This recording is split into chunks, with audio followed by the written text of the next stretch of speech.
What's going on, everybody? Cali Death Podcast back once again, episode 57. Yet another Friday. This will be we're going to be taking a break next week, so this will be your last episode until after Thanksgiving. But thanks for being here with us this week. Thanks to all the new subscribers. That number keeps going up. I think we got like another 100 subscribers or so now since like a month ago, so that's fucking sick.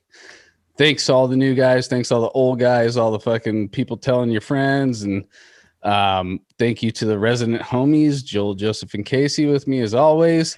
You're welcome. This week, thank you. Thank you for saying that after I said that.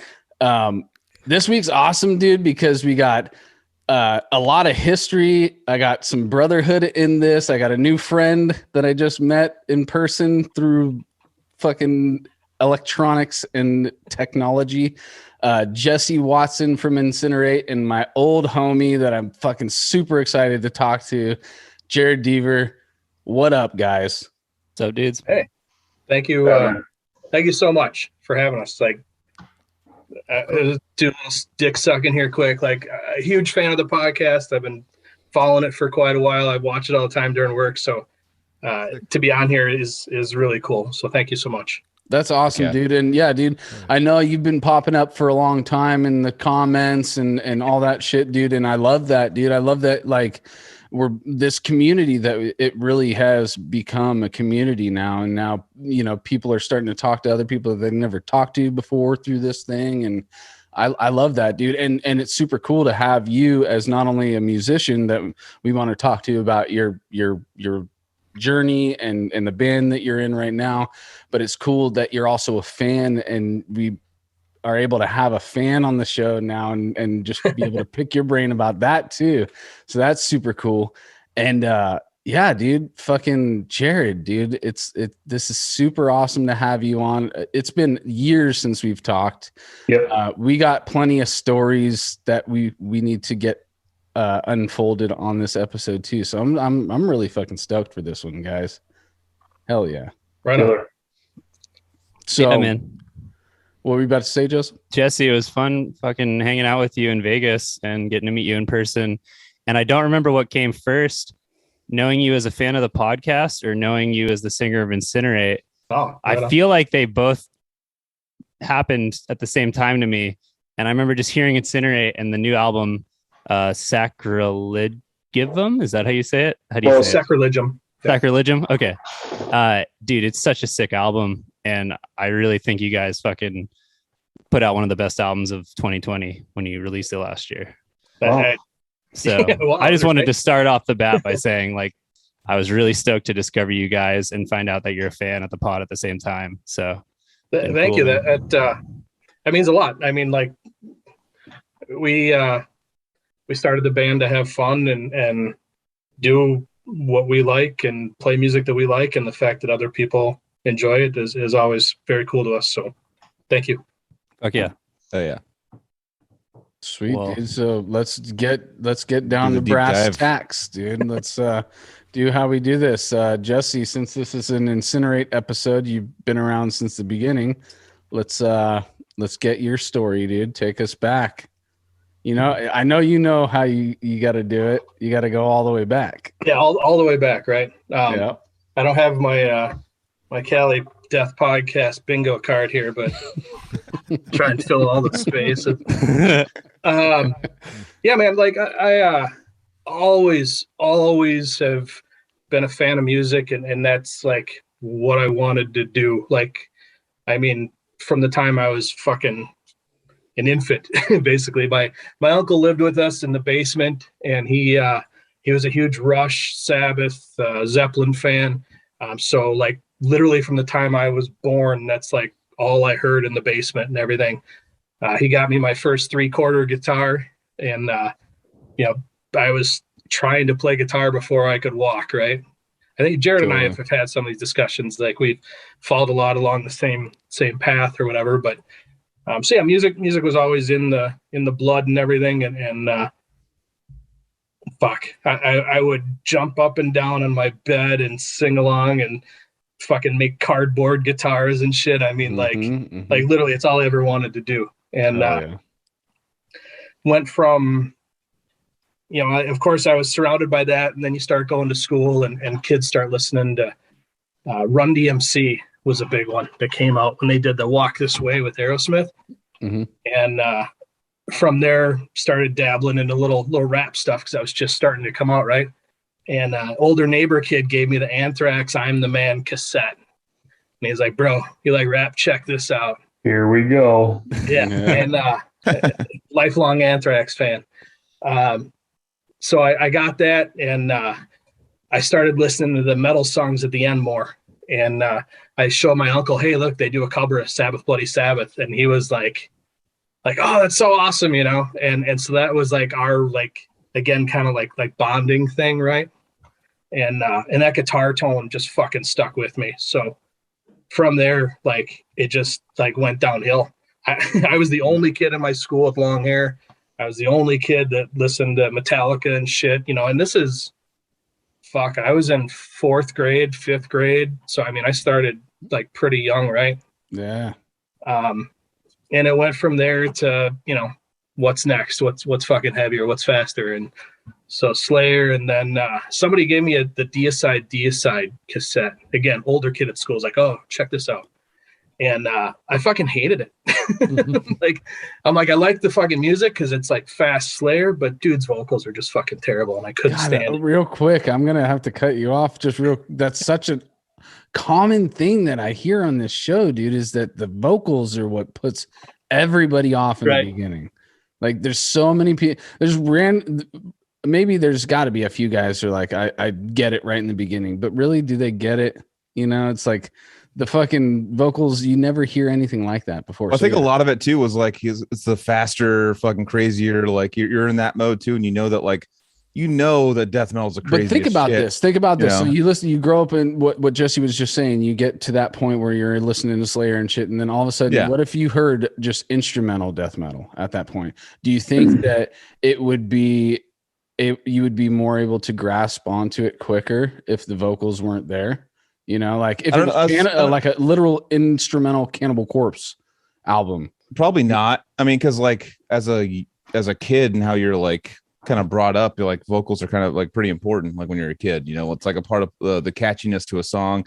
It's part of everything that you want to hear. The thing you latch on to first is that. Totally. It's something that you could first it's when you listen to people nowadays that aren't into music, that like music and stuff, that are into pop music, it's all vocals.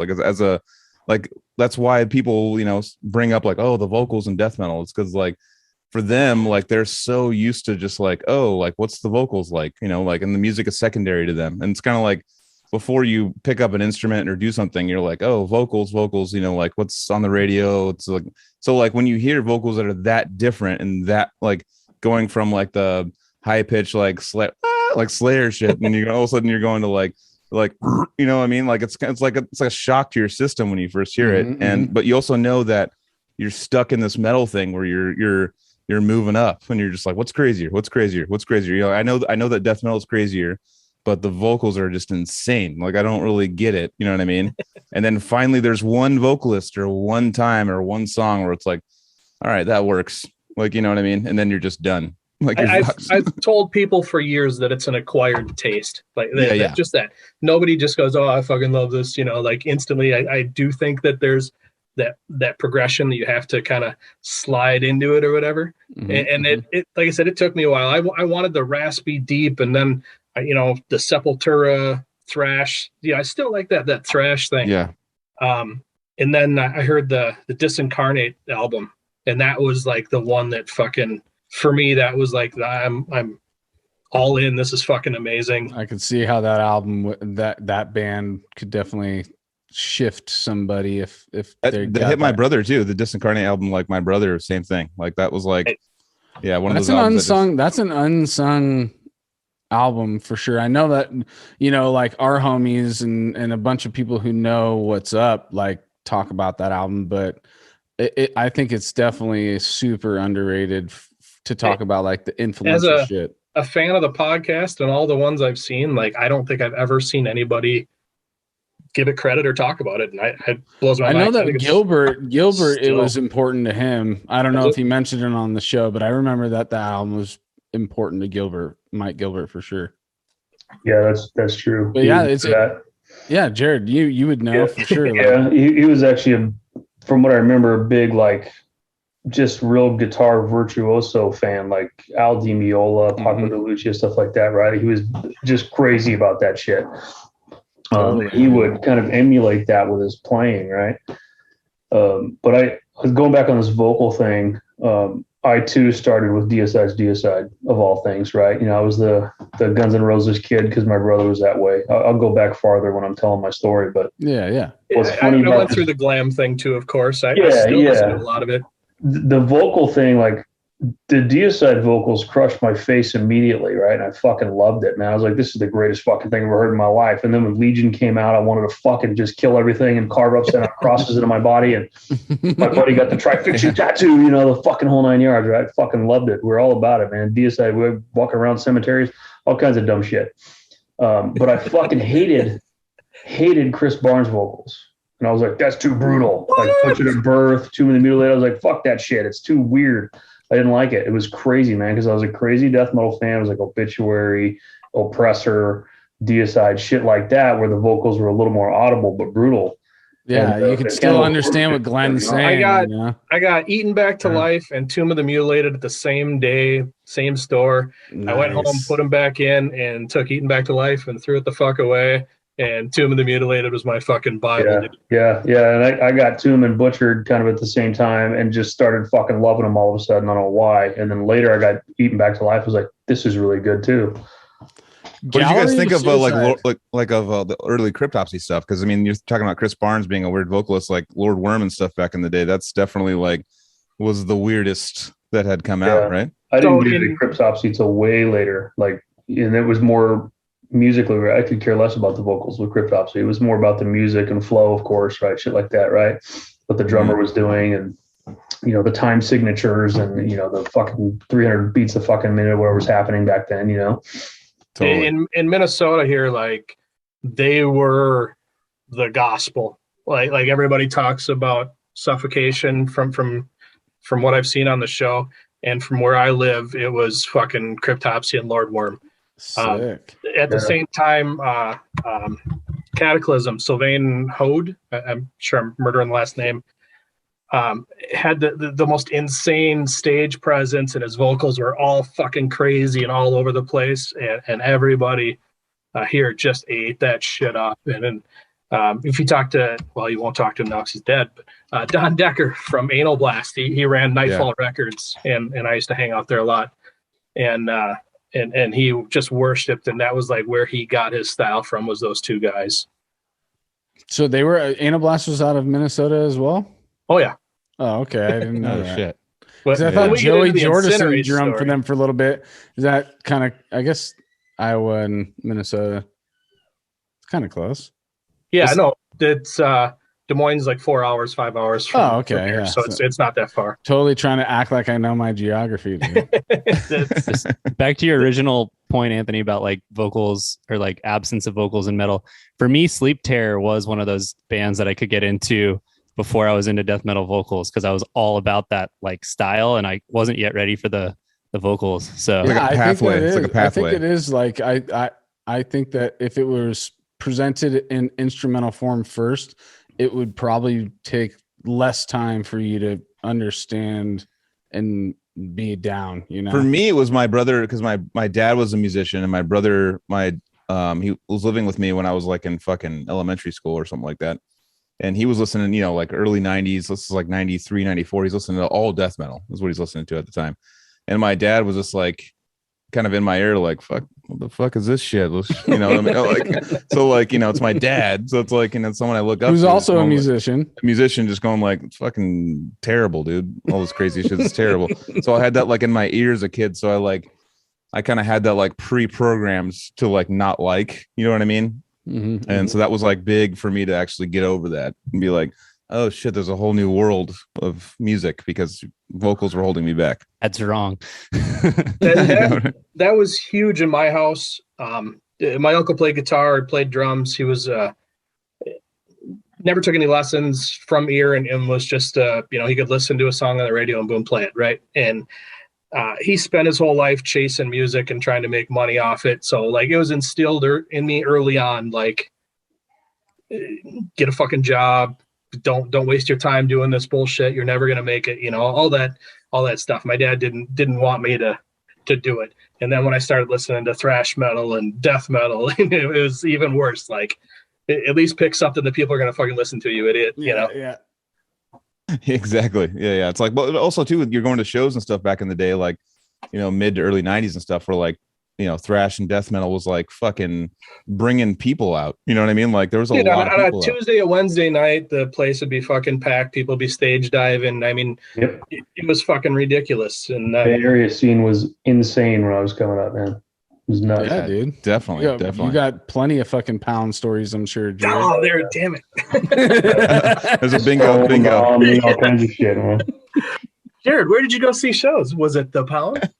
The Stone, the Omni, the Pound, all those places, man. Nice. The Stone, the Omni first, man. Fuck yeah. Dude. All closed out. That's what's up, dude. That's Which what part I of love the about this. which part of the Bay did you grow up in? San Francisco Bay Area. Frisco, what up? In the city? What? No, I was just outside in West County, so like in the Pinole, Richmond area. Oh, sick. Yeah, and now I'm Nice, just in nice. East County. I'm in Brentwood now. Nice. Okay.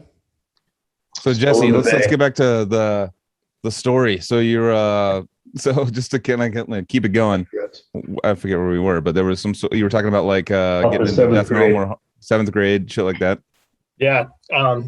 So 7th grade, I think it's probably around time I heard Deicide, and then I mentioned Sepultura, was in a big Sepultura phase for quite a while. And then from there, it just kind of, again, snowballed and started going more brutal or whatever. I got into death for a while. Got to see the Symbolic tour. Sick, Napalm damn. Death was a big one around here. So there was all that. And then when I got old enough,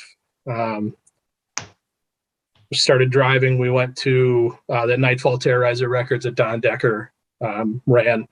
And that was like, it was like just rows and rows and rows of fucking nothing but brutal death metal and black metal. I'm not a big black metal fan, but it was the first place where, back then there was no fucking internet. There was no, like, we were tape trading and get a magazine and you'd see like, okay, dude's wearing that shirt. I'm going to go fucking check out that band, or this album cover's sick. I bought, I don't know how many albums, CDs, whatever, cassettes, just because the artwork, So Yep. Nightfall was the first place where we could go, and he would just open up the CD and put it in and go, here, check it out. So he kind of knew from me coming in there, the Oppressor, Jered mentioned I was big into Oppressor. He's a Nile. shepherd, dude. He was your shepherd into the underground, dude. Yeah. He's a fucking character. But that was where I first heard Deeds of Flesh, and he gave me the Inbreeding album, and I was just fucking like, oh my God, this is fucking amazing. So it went from like, you'd go there and like, okay, anything that's on United Guttural, like I'm buying everything that's just because it's on United Guttural was our shit. And then I saw the Unique Leader, and stuff, and like, oh fuck. So I got that Deeds of Flesh, and my buddy got Disgorge and Yattering. Oh, Yattering. Yattering. Damn. I haven't. Good band, dude. Yeah. And then throwback. we went home, and I remember hearing Maddie Way's vocals, and I was just like, holy fuck. Yeah. Like I've never heard anything like this. This is fucking amazing. Like, this is what I want to fucking do. Like, I love this. Which album was it? Do you remember? The first one I got was Sheila Gutted. Yeah. That I purchased. Our drummer at the time had the Cranial Impalement. Which you're introduced to Matty before anything else on that shit. His intro is his fucking growl. Yeah, that fucking Revelations deal is insane. The tail end of Cranial, where it just does that fucking gurgly out. It's so fucking badass, Yeah. So yeah, man, it just, when we started Incinerate, we had Brutality was one that the guys were into. It was a bit more by today's standards, we're going to say old school death metal. And at the time it was just fucking death metal, because that's what we had, you know? So there was like Brutality, Sinister. And then that Nile album came out, and Scott and Randy were huge fucking computer nerds. So when they're like, whoa, we can fucking mix in computer shit. And we started kind of going down that route for a while, and then said, it's too many headaches, too much fucking shit we got to worry about. We saw Nile fail a bunch of sets because playing in shitty venues, the power would go out and stuff. So we went back to just doing what we do, I guess. So I missed a ton of shit in the timeline there, but whatever. No, it's all good. But like, so how does Incinerate form though? Like, how do you know the dudes, and how long is it before Dissecting comes out and all that? I was in a thrash metal band for a while, and we had the higher pitched singer, and I was 15. Went to a local music store and was playing fucking Anthrax riffs, and a dude came in and started playing Slayer riffs on the other side, and I was like, what the fuck's going on? Like, he grabbed his amp and moved it over, and pretty soon we're jamming in the store like all day. And he's like, hey, we know a lot of the same Metallica songs. You wanna be in a band? And I was like, hell yeah. Okay. So that was on like a Tuesday or something. We got together on Wednesday, Thursday, and Friday he's like, hey, I know a drummer. And I'm like, all right, sweet. So we went to the drummer's house, and he was 21 and I was 16, 15. And dude's all smoking pot and shit. And I'm this fucking little nerd, like, oh my God, you know? And goes off to do acid. It was fucking full on, like, this, I'm all right, I'm becoming a rock star, you know? We jammed for like a week, I think, after school, a couple nights, whatever. And then dude's like, okay, I got a show set up for us. And I was like, whoa, all right. So we go and we play this show. Never fucking forget. It was a house party. Turn off the road into this field, drive down a ways, and this house is in the middle of fucking cornfields and shit, nowhere. And I walk in the door, and there's a huge fucking swastika flag on the back window. Oh, no. There's fucking guns and all kinds of crazy shit. And I'm like, what the fuck did I just get myself into, you know? We're gonna fucking die. And it turns out it was an outlaw biker party. And as we're setting up on the deck, a fucking sheriff pulls in, and he's like, hey, where's Steve, or whatever the guy's name is? And he's like, oh, he's not here. And the cop's like, you're not going to blow up any cars this year, are you? And he's like, oh, no, not this year. He's like, well, tell Steve he's a warrant out for him, and let us know when you see him. And the cop drives away. And Steve was there. I grew up in little suburbia town, dude. I had no idea what the fuck. And turns out they had automatic weapons, and there was a car in the field the year before, and they were shooting at it. And guys just laughing. Yeah, we didn't know it had gas in the tank, and it blew up. And I was like, holy fuck. Did you guys get in trouble? They're like, oh fuck yeah. Yeah, we blew up a car in city limits. Yeah, we got in trouble. And I was like, oh, all right. So yeah, we're committed. So this is your first gig? This is your very first gig. Oh my God. Played the show. Oh, our singer quit the night before. He didn't want to do it. So, oh my God. So I had to learn to sing, and we're doing Metallica songs. And by the end of the night, I hadn't sang before. My throat was raw, and I was raspy, basically like death metal. So like when I do my vocals, there's, it's a guttural. So there's like a point where it steps down and it doesn't hurt, and it's deeper, but it steps down. So I'm doing deeper vocals to offset the pain. So it was that point, and I was like, oh shit, I guess I can do this. And then went back and started listening to Deicide, because now I can do this stuff. And that's how I went back around or whatever. Nice. So that was that. And then we did that till I graduated high school in 95.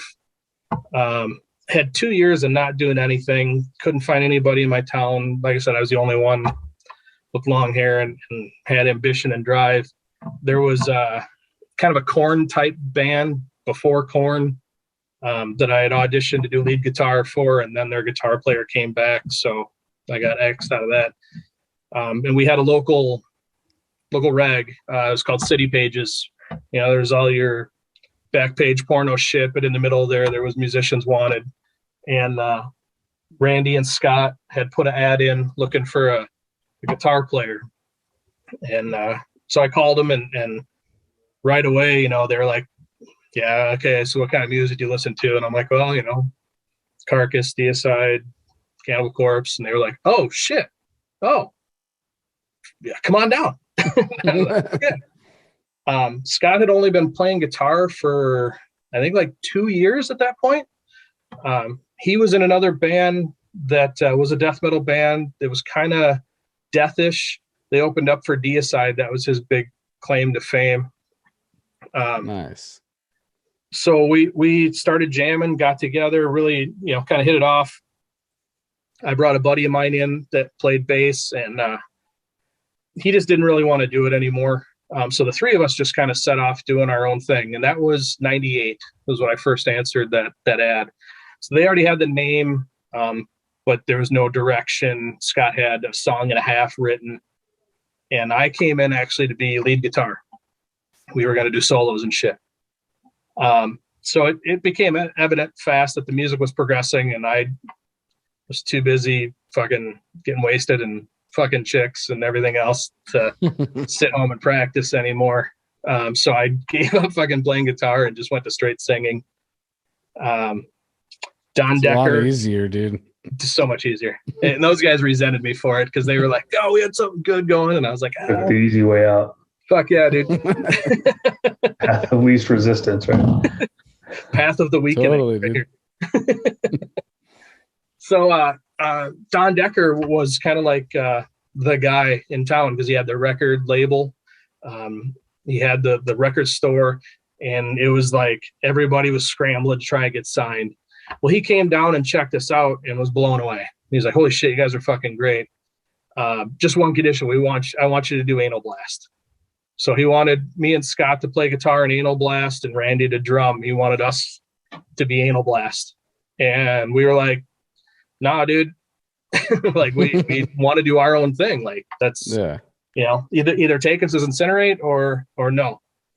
And he did not like that answer. He wasn't a guy that was used to getting told no, especially in the town, right? He was booking all the shows, doing everything. Everybody fucking kissed his ass. And we said no. So we got fucking blacklisted and couldn't get any local shows. What year was it? What year was this? 99. Okay. 99. Because, yeah, we formed October of 98 and wrote some songs pretty fast. And then, yeah, it's probably summer of 99. It really sucked. And from that point on, he kind of made it his mission to fuck us over. When we started, I had three goals. Like, I wanted to put out a fucking album. It's all I ever wanted to do is put out an album. I wanted to play Milwaukee Metal Fest because back then, like, if you played Milwaukee Metal Fest, like, that was you've made it, or at least that's what I thought, you know. Like, cash money rolls in, women. It's like you made it. You made $290. So not the case. You paid $290. Some bands paid $1,000 to play that next to King Diamond, right? Yeah. Damn. Yeah. There was fucking wrestlers and strippers and shit walking around. It was insane. So we did that, and the response was really good. We handed out a bunch of demos. We were the first band that I know of that had a multimedia demo.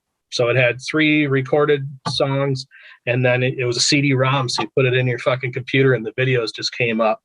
And that was one thing that kind of set us apart. So the set went really good. People were into it.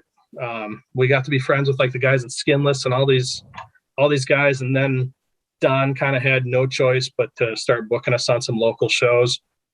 And then we got the offer to play fucking March Metal Meltdown, which was out in Pennsauken, New Jersey.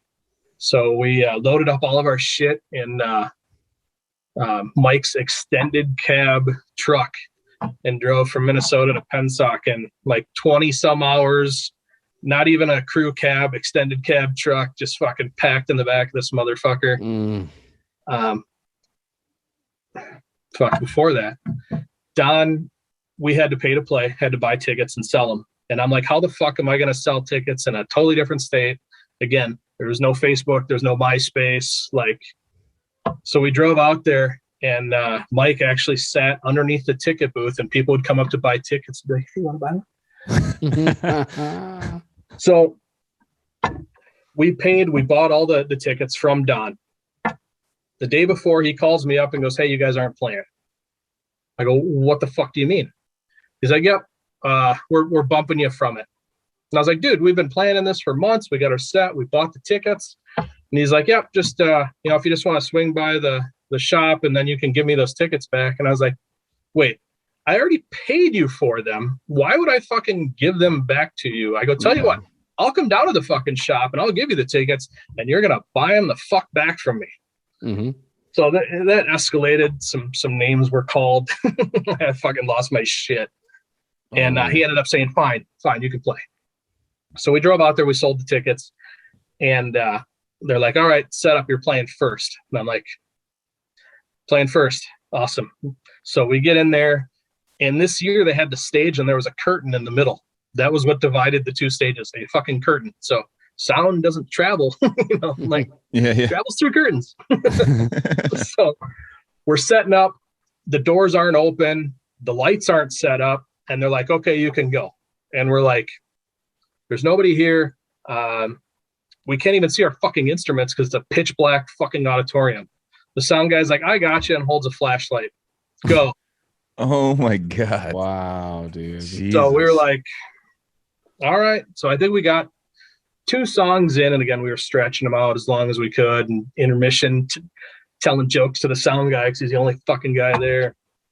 Keep in mind, they just drove 20 some fucking hours or whatever, And then people started coming in, and all of a sudden we had a big crowd, and people were fucking into it. And we're the first band, and there was a pit, and it was fucking crazy. And I'm throwing demos off, and people are going ape shit for them or whatever. And then the band next to us starts playing. And of course, the 2 bands playing with a fucking curtain didn't go so well. So why wouldn't they know? Like these promoters are organizing these festivals. Like, I think he was trying. Yeah, he's also trying to like you said you guys were on like the blacklist, right? He was like kind of fucking you a little bit. Like he was hardcore trying to fuck us and just get money and didn't give a shit. Yep. There was no integrity. Wow. Yeah. Jesus so Christ.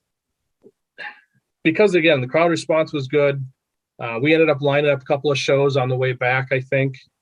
I think we played a couple of shows with Excommunion, band called Summon. And then, again, Don had no choice but to book us on a couple local shows. And then we got another chance to play a Milwaukee Metal Fest. And this time we had a decent slot. Again, went good. We handed out a ton of CDs and shit. And the band after us was like, oh, you guys are fucking great. And it's like these little kids. And I was like, oh, cool, man. Yeah, thanks. I appreciate it. And they're like, yeah, you're fucking awesome. And oh, it was a great set. And it was kind of broken English. Well, it turns out it was fucking decapitated. Oh, Jesus. Shit. They were like 16, 17-year-old kids or whatever, had no idea. And all of a sudden they get up on stage and I was like, oh, that's who that was. Holy fuck. Oh, they were fucking badass, dude. Way badass. Yeah, that was crazy. Funny story. So me and Mike are feeling good about ourselves. We're walking through the crowd and these kids come up and like, hey, yo, can we get a picture? We're like, really? Like, fuck yeah, dude, we'll take it, whatever. Kids hands me the camera, goes running away. In flames.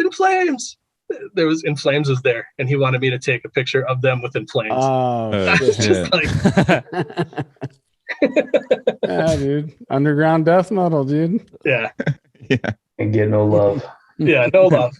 So at that point, we were just like, fuck it. Like, Don's not going to sign us. We reached out to Rich from United Guttural. Rich became our mentor. He became the guy that helped us out, steered us around. He started wearing our shirts for promotional shit.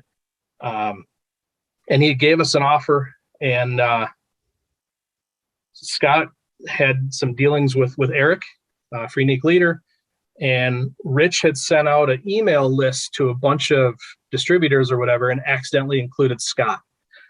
So we got the entire fucking distro email list of every fucking label, every band, whatever. And Scott was just like, I'm starting my own fucking label. He's like, I can fucking do this. He had the drive at the time. He definitely had the computer knowledge, so he could do the website. He could do the purchasing through the website. All these other things that a lot of the other labels lacked. So he said, "Fuck it, I'm starting my own label," and that's how we did Dissecting the Angels. Brutal Bands. Yeah, we were Brutal Bands 001, right? And it was cool. Again, we were in a hurry to get the album out because we'd been together for quite a while and hadn't, we felt that the thing was going out. We just had to get something out now. I have a Brutal Band sticker on my first toolbox I ever had, dude. Yeah, the sick and fucking twisted stickers. Exactly.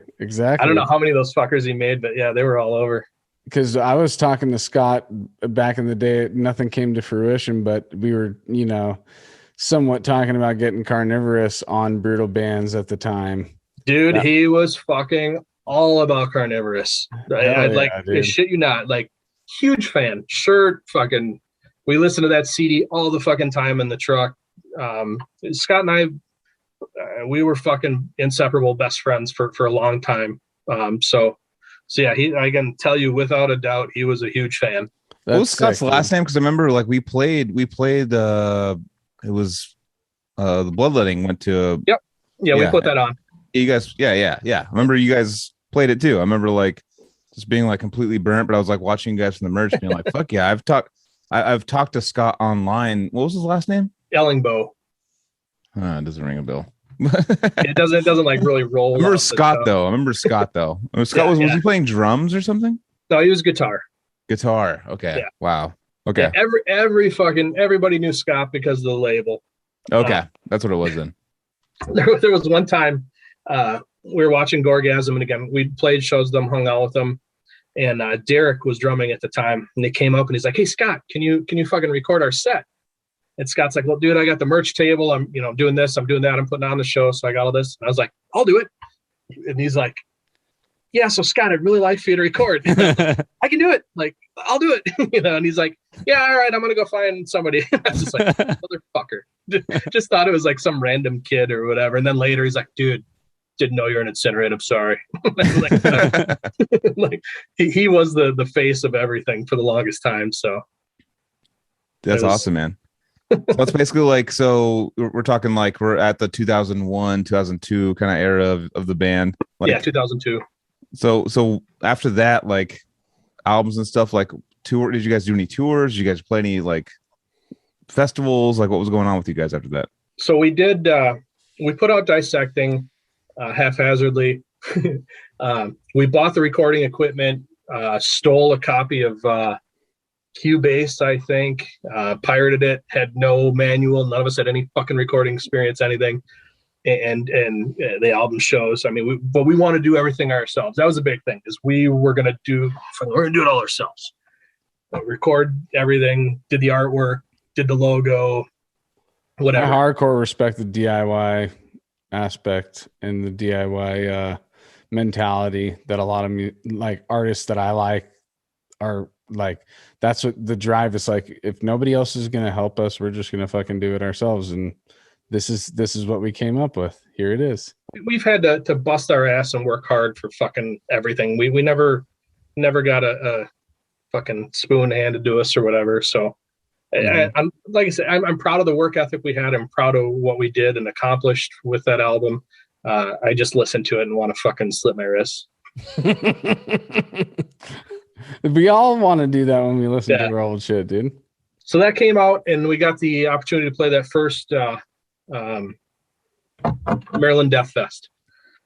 So again, fucking pack up the pickup truck and drive out there.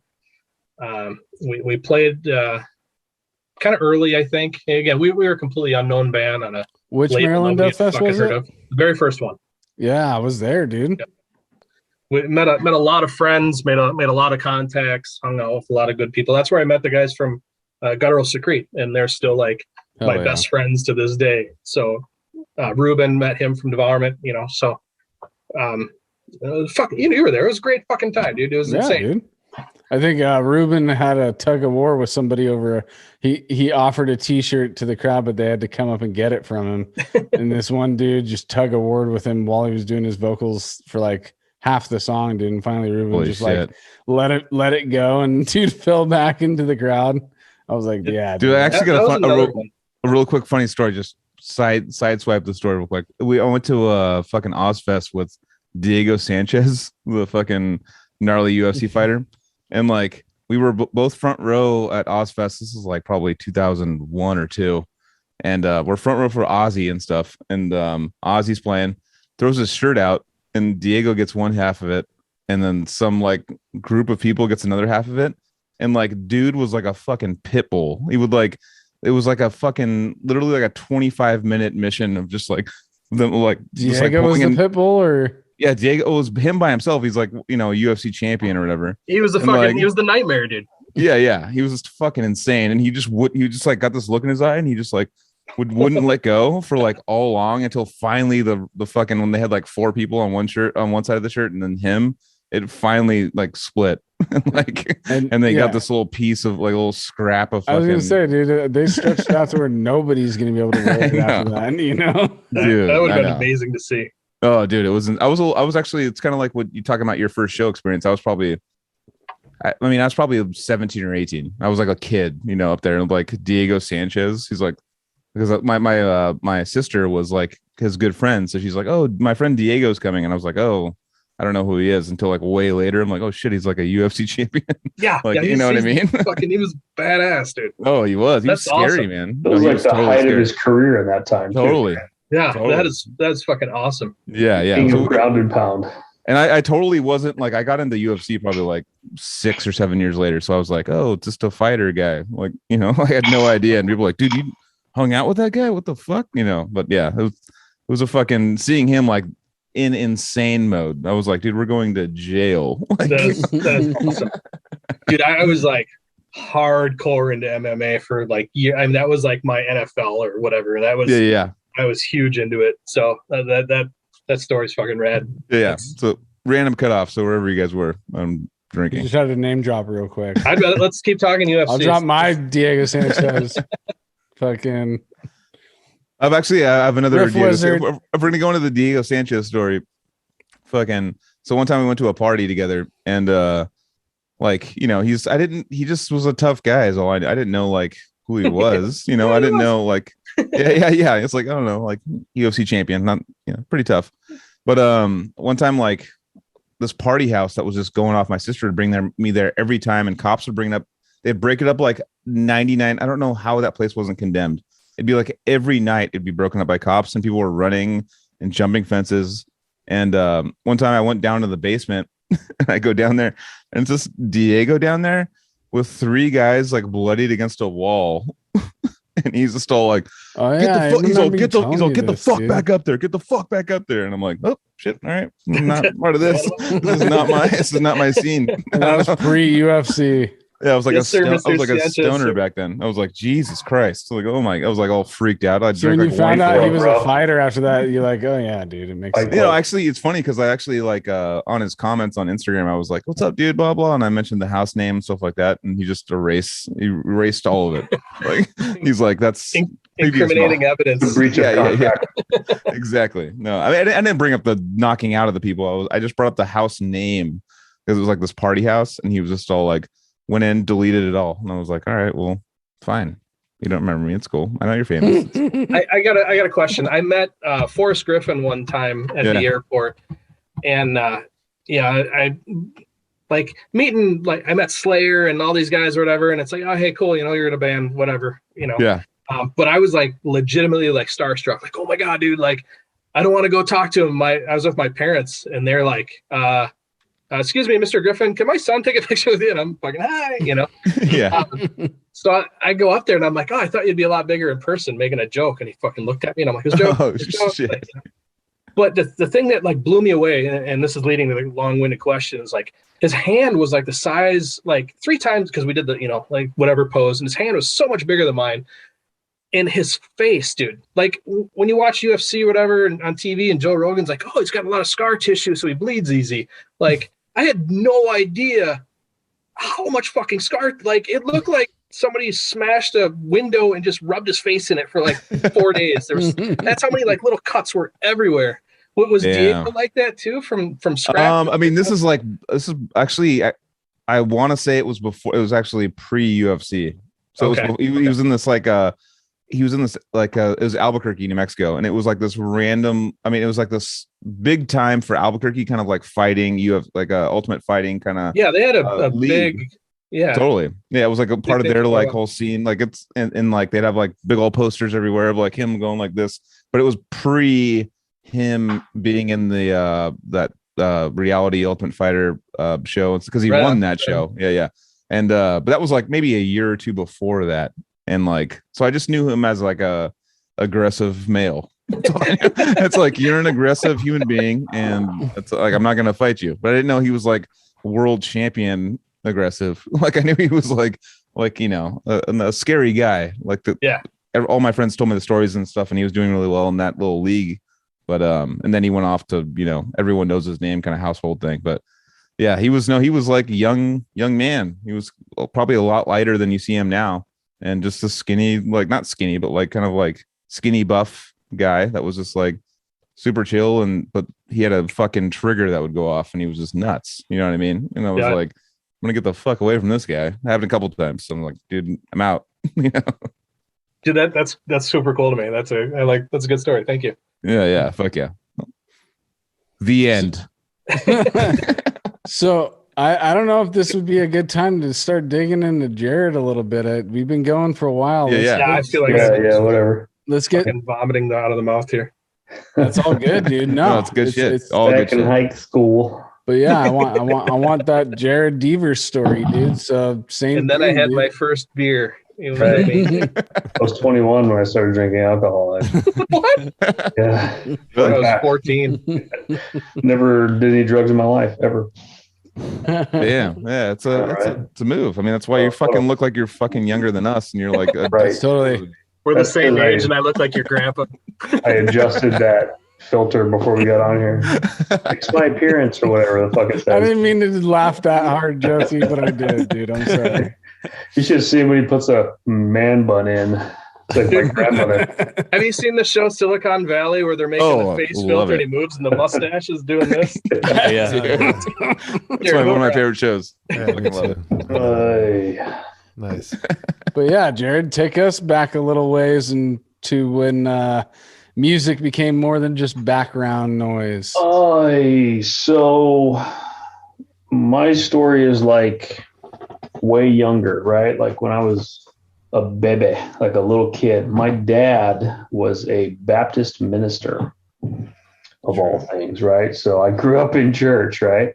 Mm-hmm. And oddly enough, when I was like 5, 6, 7 years old, you know, my mom was a singer, my dad was a singer.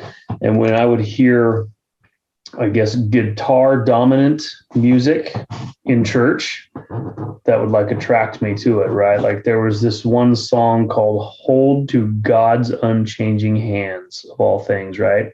And hold on, I'm going to write that down. That's going to be the time. It was like a typical non-denominational church hymn, right? And it had this like little guitar riff in it, right? Not anymore. Yeah, now it's now it's a new Incinerate album. But it had this little guitar riff in it. I was like, oh, it's cool. You know, and I wanted to learn how to play that like from an early age. My parents would listen to like poppy Christian music like Carmen or Petra, stuff like that, right? And I would always just gravitate towards the more guitar heavy stuff. There was always like a rock song on the album, right? So I just remember that from when I was a kid, like just from day one, I was always kind of gravitating towards that shit. So then as I got older, you know, like 10, 11 years older, I started listening to like Stryper, White Cross, what's another one? Blood Good, different bands like that. Because it was really all my parents would accept, right? I was like, hey, but it's Christian, Dad. You know, they have a good message and all this stuff. But it was still kind of metalish, right? Did they let you listen to Accept, though? Could you listen to Accept? No, that wasn't until later actually in life. And then I was like, oh, these guys are good, right? Who knows the shit? Balls to the walls, bro. Yeah, so I got into them later, but yeah, so it was all this kind of Christian heavy metal scene I was into for a while, right? And rock scene. I found a couple of kids that I kind of, gravitated towards and hung out with, shit like that.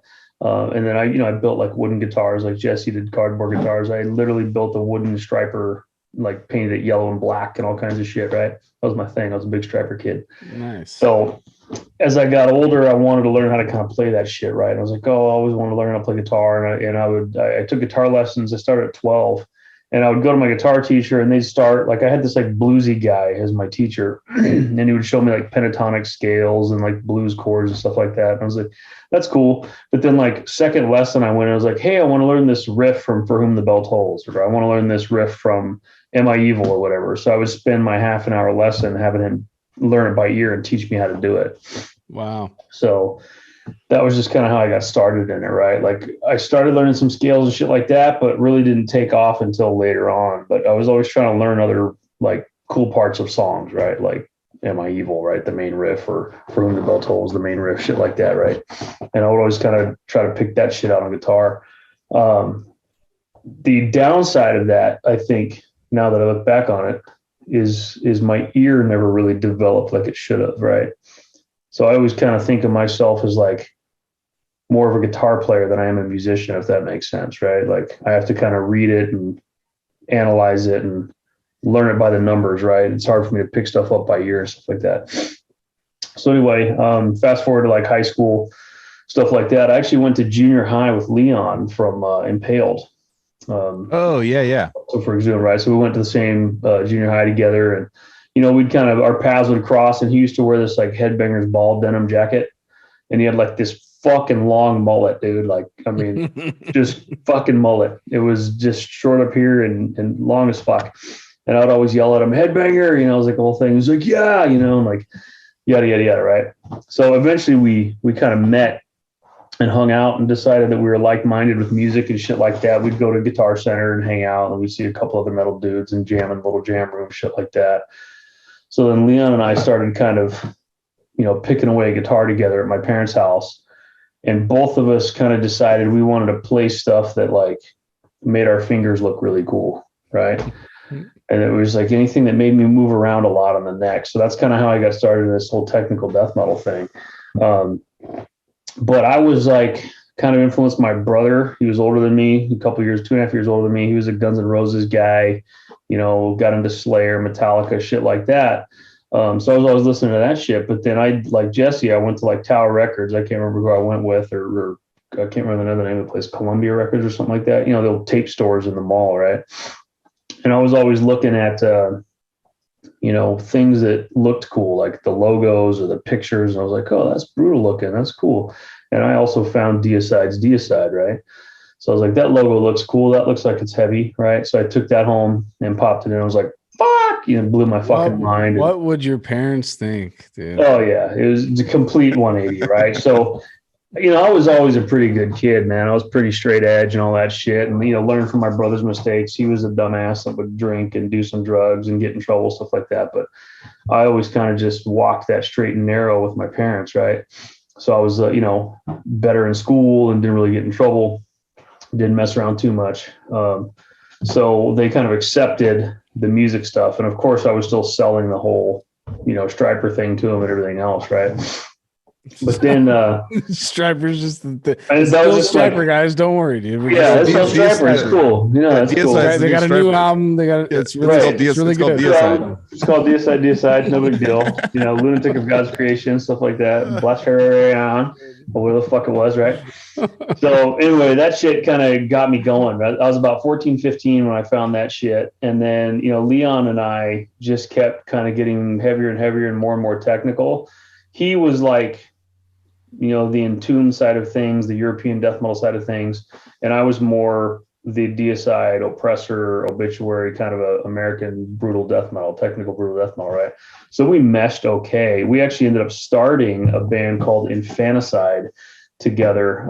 That was basically my band throughout my teenage years. And it was, it was brutal death metal. And the growler was just one of these guys, that kind of thing, right? That's all he had. But he had good stage presence and it was cool. Drummer was decent. He was a thrash metal guy. So we played in that band for a while. And then Leon and I kind of branched out and ended up starting Impaled. So me and no, it wasn't Leon actually. Me and Leon parted ways for a year or something like that. I can't remember why. Oh, so we became friends with Exhumed, right? So we would, Infanticide would play shows at the Cupertino Public Library of all places out in San Jose and stuff like that with Exhumed.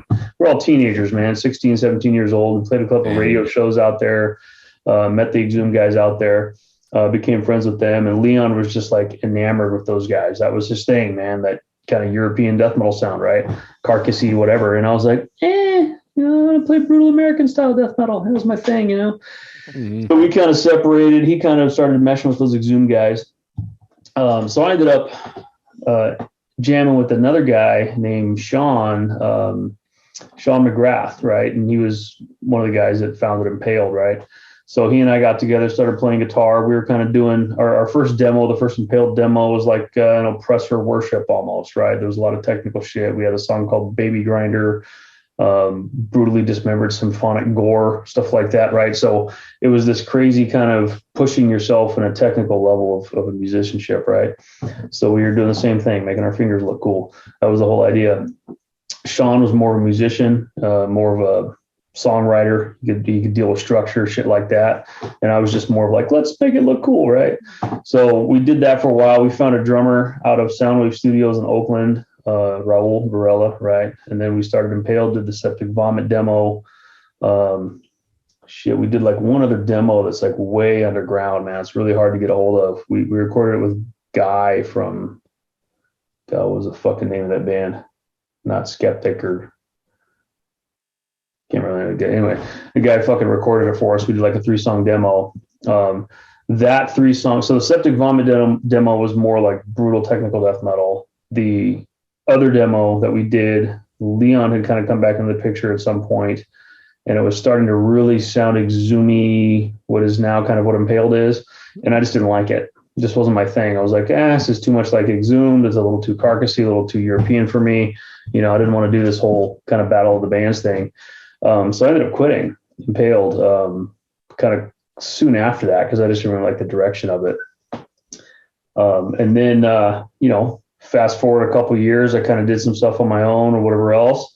And strangely enough, I played in a couple of local bands, like Cypheria was one of the bands I played in. I wanted to talk about Cypheria. Yeah. So I was was just in the scene, right? And I saw Cypheria in like Concord, right? And it was when Tom was doing like bass and vocals and Lyle was on keyboards, Dragon Lord dude, right? Yep. And they just fucking blew me away, man. Like I was like, what the fuck is this? It's like Nocturnus on crack, right?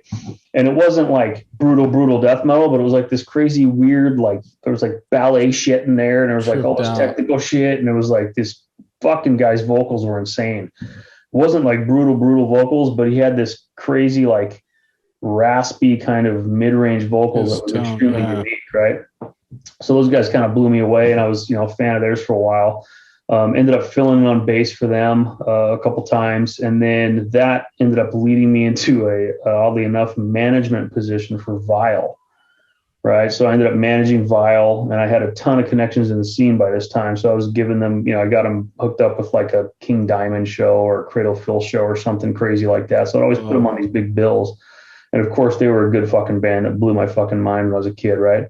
I saw them play with, Jimmy T and Colin and Juan in Concord somewhere. Was Hamilton on drums too? Mike Hamilton was on drums. Yep. So that's where I met Mike, right? And it just fucking was like, what the fuck? These guys are pro. It's amazing, right? Super talented. Kind of sounded like Cannibal Corpse, but I really liked it, right? Yeah. So I ended up kind of managing those guys and stuff, and then I ended up playing bass for them for like 2 months, right? I learned a couple songs, never did any shows, anything like that. That didn't really lead anywhere. But that's how I kind of became friends with Mike Hamilton. And then I just did my own thing for a little while, sat in a room, practiced guitar, stuff like that, wrote a few songs. And then Mike ended up joining Deeds of Flesh. And then, this was 99, 2000, somewhere around there. He ended up giving me a call because Disgorge was looking for a guitar player of all people, right? So they were looking for a second guitar player. So I called Ricky and I talked to him a couple times, and I was going to go down there and try out the whole 9 yards. And we just never connected, man. Like I called him, I was like, "Hey, bro, are we going to do this? Are we going to do this?" And he just like fucking flaked on me, basically, right? Good friend of mine, still chord, love the dude to death, Ricky's killer, but he just never called me back, man. So then probably like 6 months later, Mike called me up, was like, "Hey, bro, like if this gorge isn't working out, do you want to come jam with us?" And I was like, "Who's us?" He's like, "Well, Deeds of Flesh," right? I was like, "Sure, why not?" Right? So I fucking go down there. I met with Eric and Jacoby and Mike and learned a couple songs, and just that was it, man. We just fucking crushed it for like a year and a half, somewhere around there. So it was right after Path of the Weakening and right before Mark of the Legion. So right in between that time. So you weren't at like the Ohio Death Fest yet, or the you didn't do any of those fests, did you? Those early fests? I did. I played Ohio Death Fest with Deeds of Flesh in 2000. That's okay. Gorgasm was there and all that stuff, right? So I did that. I was on the first Bloodletting tour, if that helps, right? So the first Bloodletting North America tour I was on, that was Deeds of Flesh, Disgorge, Cephalic Carnage, and Mortal Decay. Yep, I was there in 2000 at the Showcase Theater in Corona. Okay. And I was 17 years old, still in high school. Oh, wow. And one of the first death metal shows I went to, and dude, we were rocking out hard. And I remember you had long hair at that. Long blonde hair. Yeah, we were just like, dude, these guys are so sick. And I remember you, man. I remember like, dude, this guy fucking shreds, dude. Yeah, that's crazy, dude. Yeah, it's so funny to me because like I always hope, like when I talk to younger cats or guys that kind of grew up listening to what I did and stuff like that, like I wasn't an asshole. You know what I mean? I'm just like, fuck, dude. You know what I mean? Like I was like, oh, I was such an arrogant fuck back then too. Like. It was just my thing, man. I was just kind of like in the zone, and I was like, "Oh yeah, cool. I'll sign your book or whatever." Just kind of an asshole, but hopefully you guys didn't have that experience. But anyway, not at all. No. Cool, good. Yeah, as long as I was cool to you motherfuckers, then I'm happy, right? I was gonna say I probably because you and I where we met was through Severed and Carnivorous in the rehearsal studio. Yes. I think I literally met you for the first time at a Severed jam. Probably, yeah. I don't know if I had party one or the other. And we got the infamous parties where you've witnessed me be the fucking drunk puker all over Troy's fucking. He's got another one of those. That's me. So Anthony was always the guy that was like puking in the sink, right? And I was like, oh, that's that kid. Okay, cool. It's like when he had like that crazy hair, like the mushroom cut or whatever it was back then. At that Ohio Death Fest, I got fucking hammered and I was throwing up and had puke all over my fucking Deeds of Flesh hoodie, and Eric was just fucking laughing at me. And I was like so stoked to meet him. And hey, how's it going? Like just fucking dude. I thought it was super cool to grow the top of my hair out and not the whole thing, which I don't even have the hair for it in the beginning. It's super thin.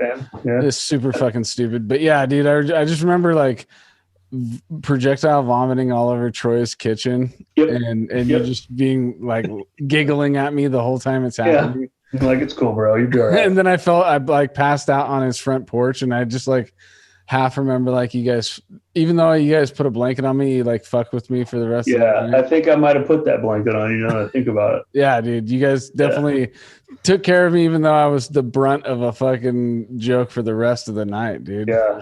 I remember a couple, like Dan Kenny was another kid that was kind of hanging around a lot. Like I think I sold him a guitar or something like that too, but those are the days, man. Good shit. Yeah, you watched us get like our feet wet. And watching you guys jam really was like, we were taking notes. We were in class, dude. We were, learning. So how did you go from me, man, to see like the younger generation, and they're expressing or telling me that they were influenced by Deeds of Flesh or Severed Savior and stuff. I'm like, what? Like I don't feel that old, but I guess I am, right? Like I'm a different generation. It's old school. It's OGs now, dude. We're even considered OGs now, dude. And you're talking about us as the young cats. We're considered the OGs now too. We played that Bay Area Death Fest one year, and I said, okay, this is one of the first songs we wrote. This was written in 1998. Who here wasn't born yet? And like there was so many hands that went up. I was just like, so funny, dude. Fuck, dude. 98 was a good year, dude. Yeah, it was bananas, man. So yeah, I was at that Ohio Death Fest, and I did that Milwaukee Metal Fest too with Deeds. Okay, I saw you both times. Yeah, that's and we actually got, I guess you call it lucky. I think we paid like $700 for a merch booth, but we made hella money at that merch, like 3 times that much, right? I mean, I say hella money, but it was like 3 times what we paid, so that was good for a tour, right? Fuck yeah. And we got lucky with our slot. Like we played in that like medium-sized room. Yep. But it was like alongside some random band. So we had like a bigger crowd, which was good for us. Because I remember like Cypheria of all people, they paid $1,000 to play that show.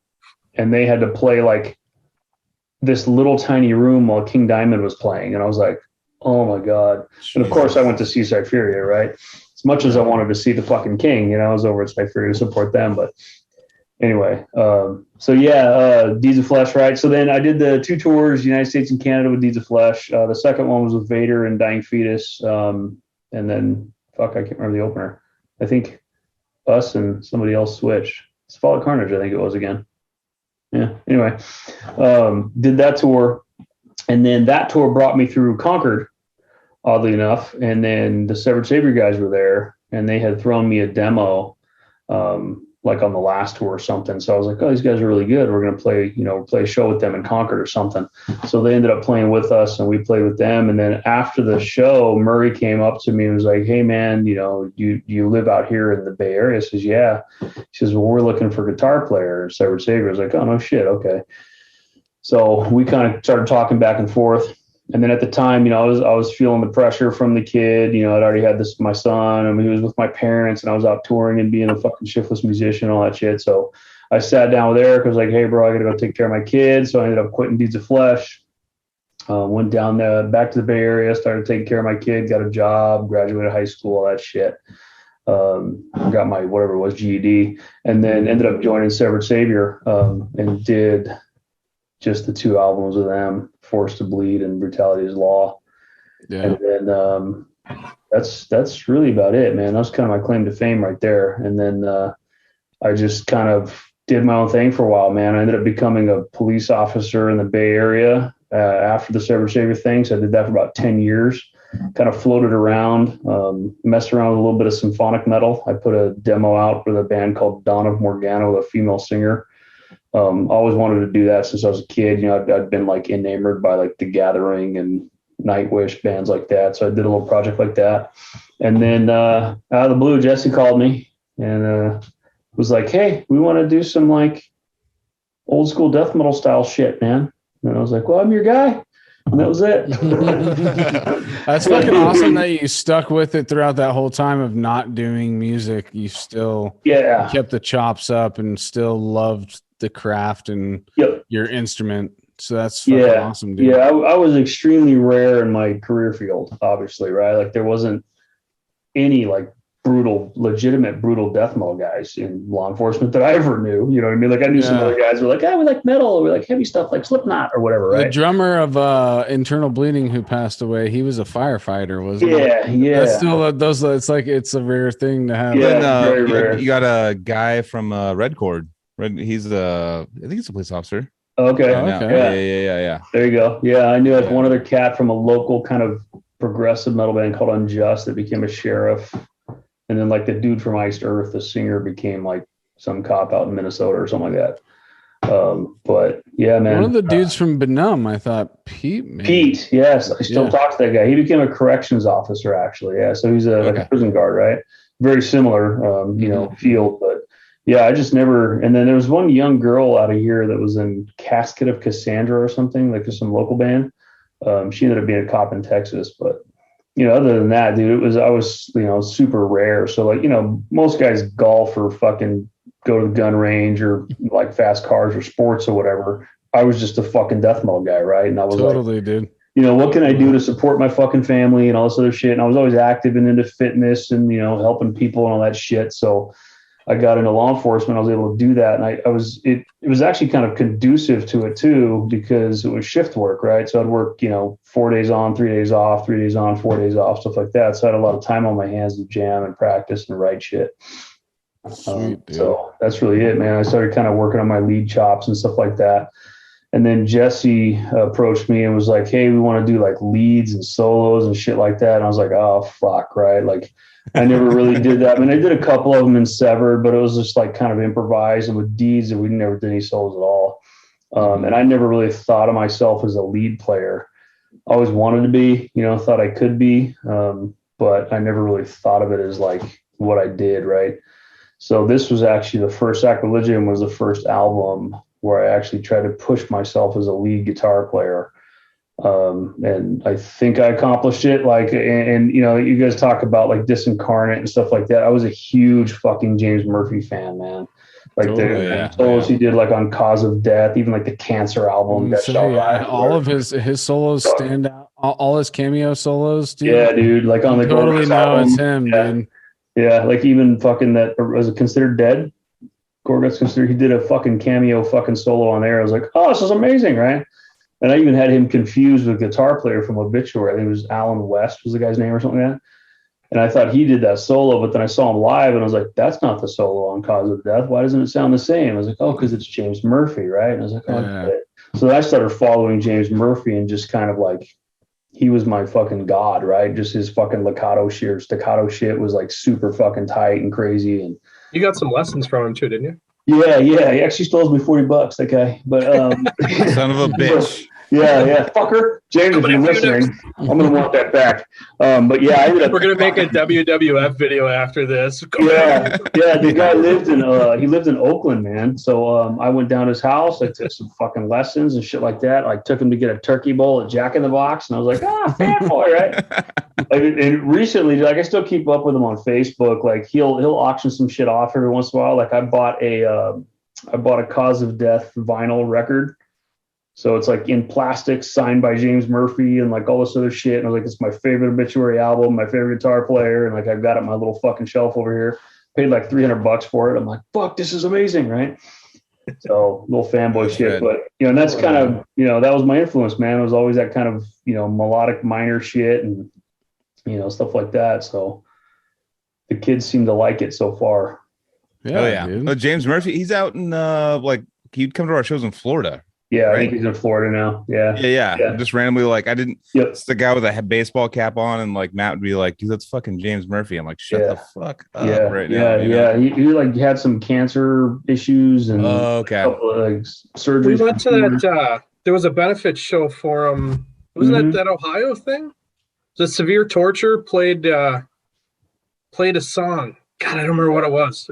I've killed so many fucking brain cells, but. He was like up against like this far from the guitar player, just standing there watching it. And the guitar player's like, oh, and he plays a song. And I was standing next to him because, I was like, oh, James Murphy, I fucking blow you. Yeah, I'm the same, dude. Yeah. And he's like, the guitar player was like, so how did I do that? Did I do okay? Did I play it right? And he goes, I have no idea, but it sounded great. And I was like, that's funny. Yeah. Yeah. Being a local guy, man, when I was practicing with Impaled, we ended up sharing a room temporarily in Oakland Soundwave Studios with Conqueror, and James Murphy played guitar in Conqueror for a while. So like when I would go to my practices with Impaled, I would see like his equipment in there and like his guitar, and like every once in a while I'd be able to watch him practice, and I got to see him live and shit. And I was like, holy fuck, like it was like super fanboy moment, man. Jesus. I mean, so Jesse, you listen to like Jered's stories and stuff. Like, I mean, being from where you're from, I mean, as far as like where you're from and versus like what like Jered had like access to, like, do you ever think about like what your life would be like? I mean, because the Bay Area, like death metal, thrash metal scene was like the fucking, that was the place. That was like, there was like on both coasts, Florida and stuff like that. And some New York shit. And you have fucking the Bay Area scene. Like, do you ever like look back at like Jered's stories and be like, God damn, like, well, because you found like a random dude with a fucking record store, and like, I mean, I'm linking your guys' two stories together, like as far as like what would have become of you if you grew up around here. Believe me, we've thought about it. There was a time when we seriously considered relocating to somewhere in California. We were obsessed with the Cali death scene. I mean, there's so many fucking good bands that we were falling in love with. and we just could not find like-minded musicians. That's, two things. One, we didn't want to become like a full-time touring band. Scott had kids, there were families and stuff like that. And everybody was making fucking good money. So nobody wanted to leave their jobs to go on the road on a maybe. We had some opportunities.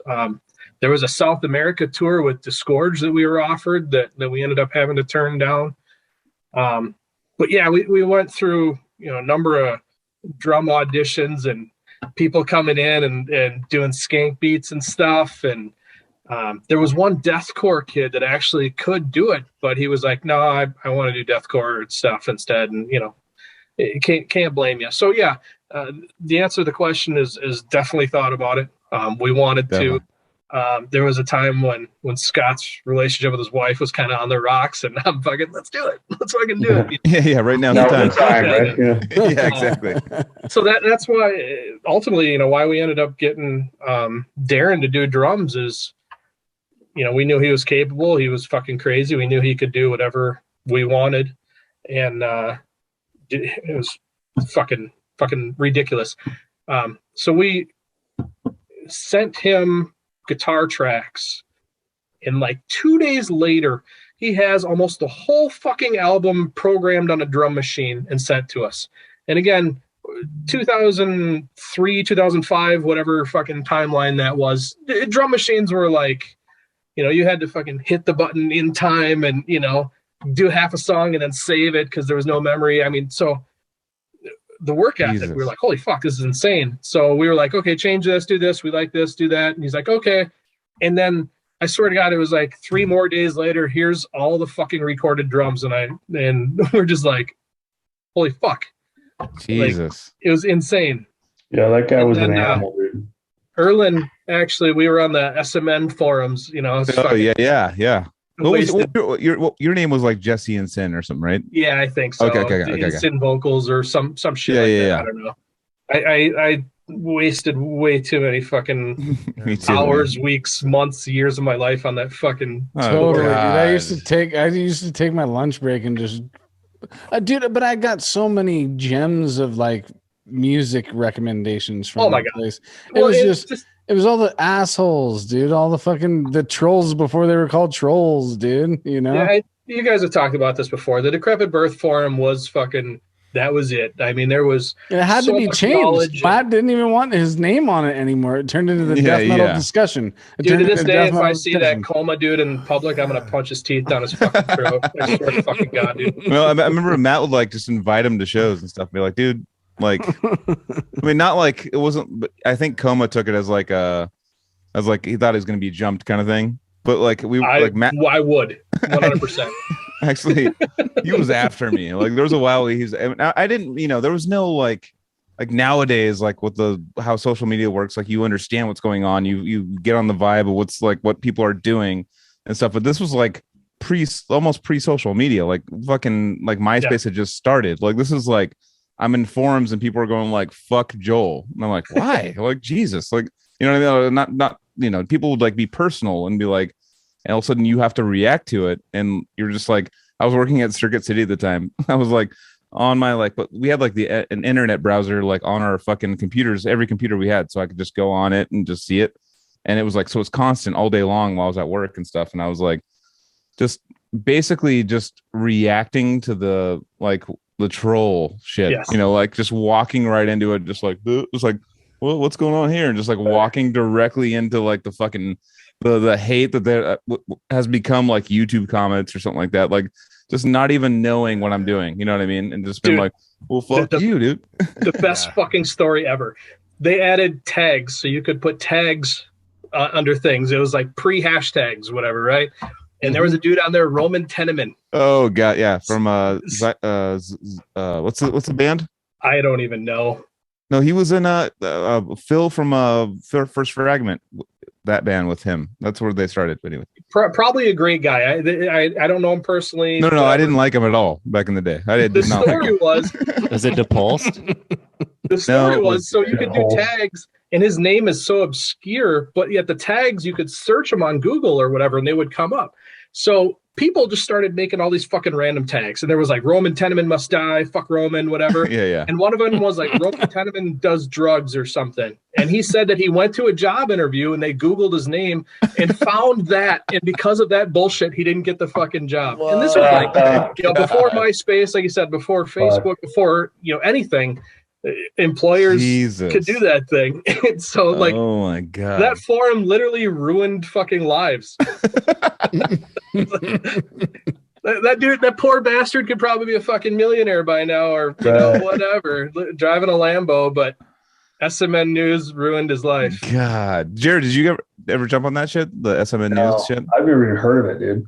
Okay, that's probably a good thing. That's a good thing. Yeah, but I'm not the best example, guys. I'm fairly disconnected from the scene and have been for a long time, right? So it's like I have a lot of memories and a lot of stories and a lot of good times, but I never kind of took it as far as you guys did, right? Like I just got real disconnected with it, with law enforcement and the family and all that other shit. But me too, dude. I'm just like the pandemic and this show has gotten me like to dive deep back into metal. Yeah, that's good, dude. Yeah, I mean, this is the most I've really kind of talked about death metal and thought about it, and like totally, dude. I mean, I was doing the same thing. I got 3 kids and a fucking full-time job, dude. It's really hard to fucking think about much else than that. Right. Yeah, it's tough, man. But I don't want to lose it either, right? So this kind of shit's good, man. That's why we're trying to this is like a conservatory, an archive that we're doing here. We don't want to lose it either. Yeah, it's the best part about the doing this podcast is like, oh, this band's coming on this week. Okay, well, I'm gonna listen to them a bunch. I'm like, yeah, it's forcing us to get a variety and actually not just go for I'm gonna go listen to the classics again. You're like forced. Because I have we all have our go-tos for death metal. We all have our like instant ones that we're gonna be like, okay, well, I'm in this mood. I'm gonna put this on. You know what I mean? So like, you have to think about like what all the stuff like what you guys have created and stuff in the past and stuff. Like it's like there's other influences now. There's new bands out. There's all these things that they've taken your influence. They've been like, okay, this now, and like to get them like on the podcast and listen to them and like literally, there's been times like within 15 minutes before the podcast, I'm like, I'm gonna throw them on and just listen to them. I'm like, holy shit, this is like really fucking good. Like, oh my god, like my like old. I mean. You guys are old school. Like my mid old schoolness would be like kind of like, no, I don't want to take any more on. Like I don't want to listen to the new, let's just put on Pierce from Within again. It's part of I think go ahead. The biggest thing for us wasn't like, there's a lot of bands that we've run into that are like, oh, we're the fucking best. Like, yeah, our shit's so much harder to play than yours. We're opening up for so-and-so, and dude, that's fucking rad. Like I'm super stoked, and I think it's huge and awesome to have that mentality, right? Our mentality has always been different. Like we were like genuine fans of the fucking music. Scott started the record label. Nobody makes fucking tons of money off death metal. We started it because we like fucking death metal and to help people get their name out there, right? Like when we'd get an opportunity to play a festival, we'd be like, holy fuck, dude, like Brodequin's playing, Malignancy's playing, like Lust of Decay. Dude, like now they're all our friends, but at the time it was like, dude, I totally want to see these guys. Let's play the show. Like, what are we getting paid? Who fucking cares? I want to, I would fly out there. I would drive out there regardless. I want to go check out the bands. And I've always been either at the bar or side stage watching the drummer. I fucking love drummers. Casey fucking, oh my god, this guy's fucking amazing. Joel, like I saw you fucking, I don't know how many times, whatever. Like I'm just a huge fan of the music and watching guys play and going. So that's always been the mentality is we like the music. Like if this is what I'm listening to now, let's, let that influence and that's what this album is going to sound like. So also the mentality, like you said something kind of earlier that kind of like piqued me a little bit, like a band saying like, oh, we're the best or blah, blah. It's like that was never really the mentality back in the day. It was more like, dude, we're in this, like the new kids going like, oh, we're so sick. Well, it's like the ego thing. I honestly can say that like I've never heard any member of Odious Mortem say, I wonder what somebody's gonna think about this. Right. We've always just been like, this is fucking this is what we want to do, and we're gonna. Well, it's not even that. It's like it's like us. someone like walking up and being like, "Dude, we're sick. Dude, we're so sick." We've never been that guy, but we've never That's been what I'm that saying. band. But I'm saying like also just like doing it for you first. Like I don't know, you're not. There's definitely bands out there that is for sure doing it for their audience more than they're doing it for themselves. Absolutely. You know? Well, yeah. That's what's unique about death metal, man. Is like we do it because we love it. I mean, my Exactly. fucking parents don't like this shit. My wife doesn't like this shit. My kids don't like this shit. You know what I mean? Like, Yeah. nobody I fucking know likes it except you guys. You know what I mean? It's like Totally.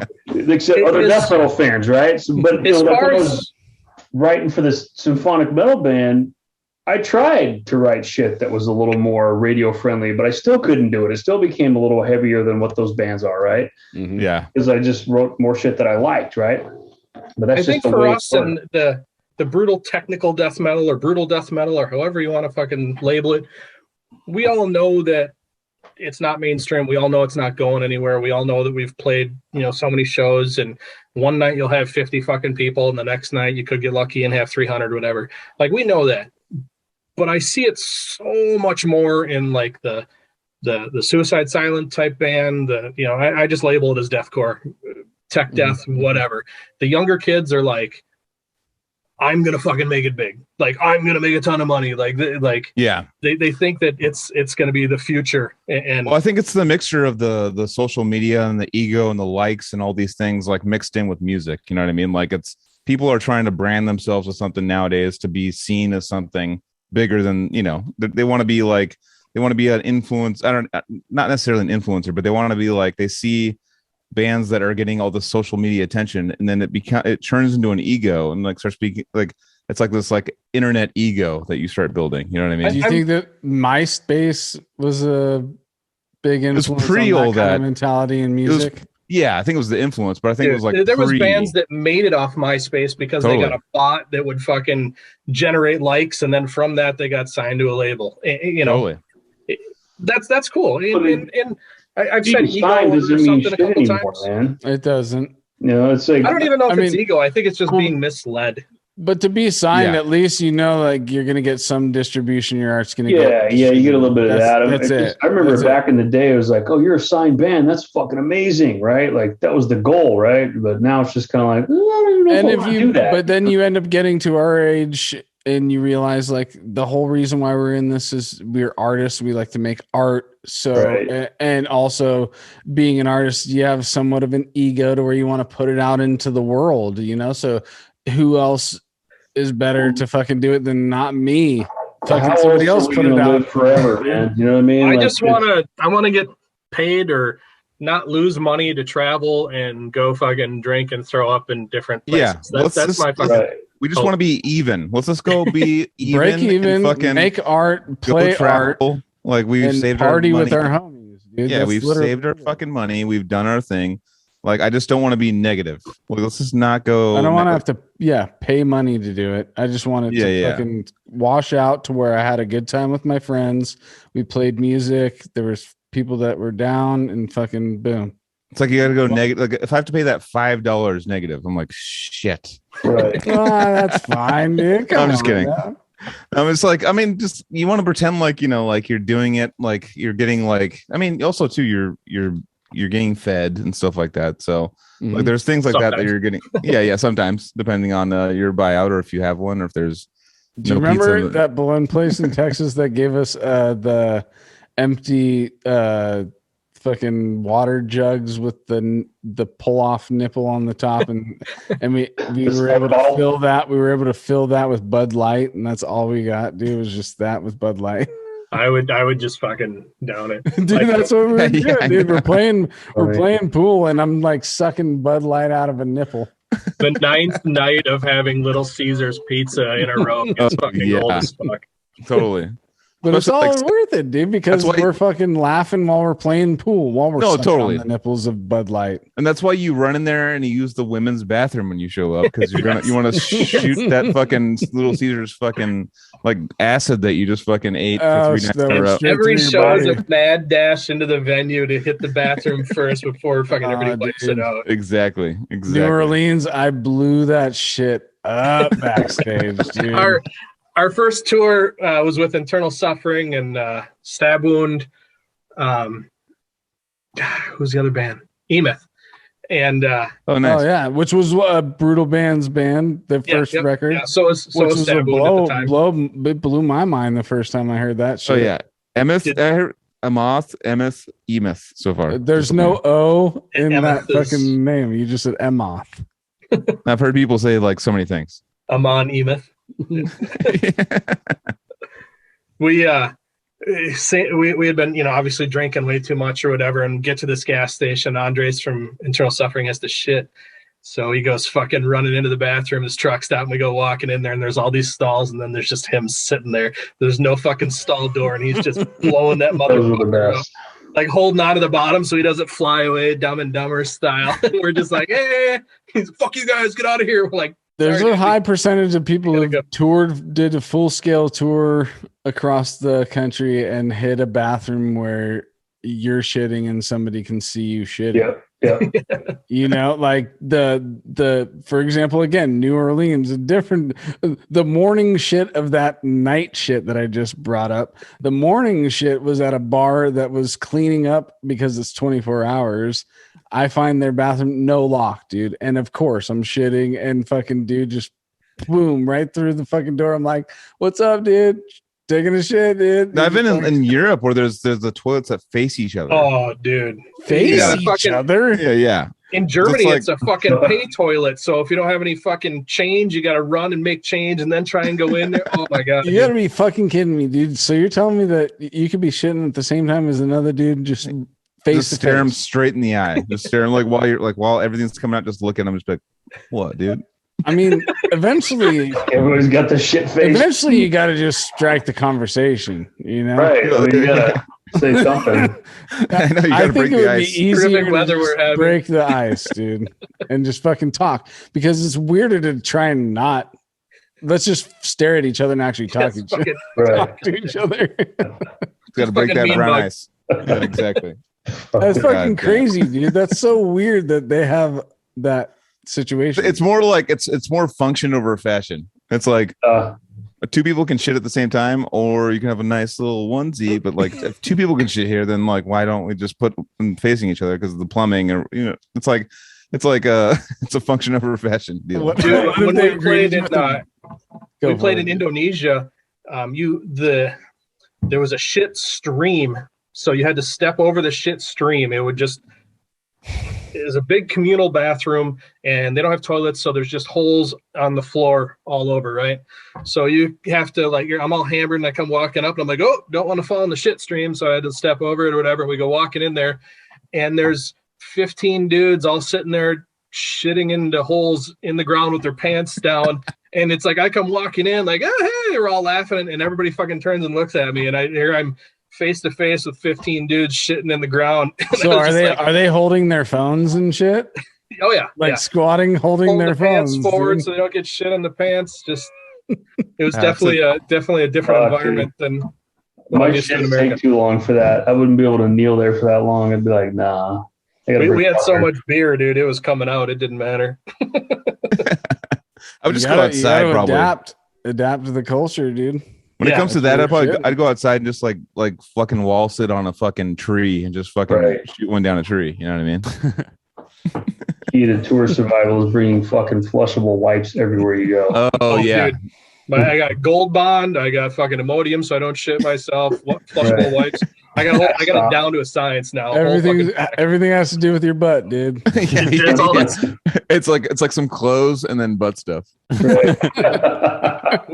we were fucking me and Brandon on one of the Face of Oblivion tours had just again been drinking so much that our pee was like turning brown, like just full on liver enzymes, because we were just killing our bodies. And one night we played in Utah at the Shredder.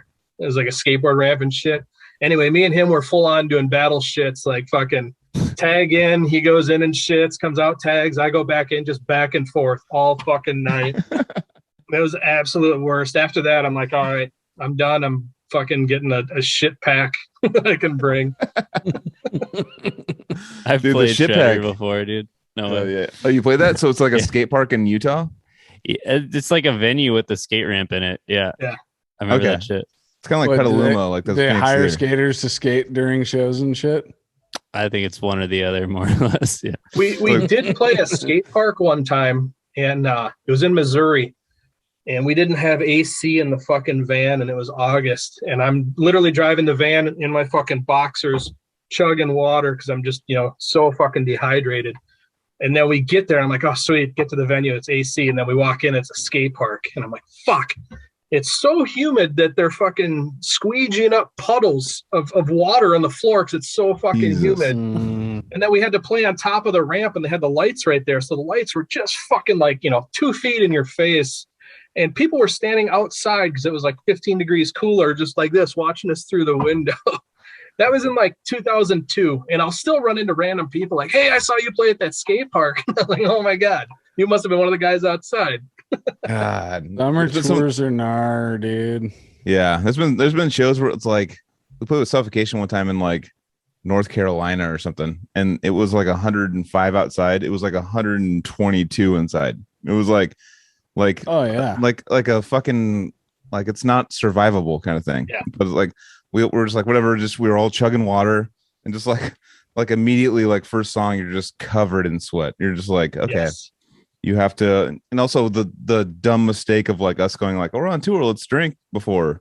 Like it's like all backfiring now. Yeah, It's like it it's backfires all in the bad moment, decision. but then at the same time, you kind of get through to this moment of like your body just like gets to a point where it can handle it all, and you just It was get kind of through the like- set.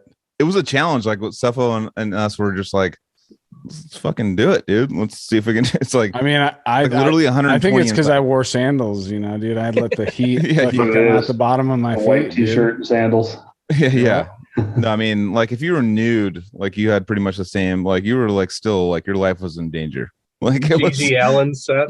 yeah, turning out stuff and just like still like you're losing too much water from the turds. and, Yeah, like, you're I trying don't not to know. become a human raisin, dude. That's Yeah. I think they gave us like several cases of beer for that show, and I think we left with several cases of beer.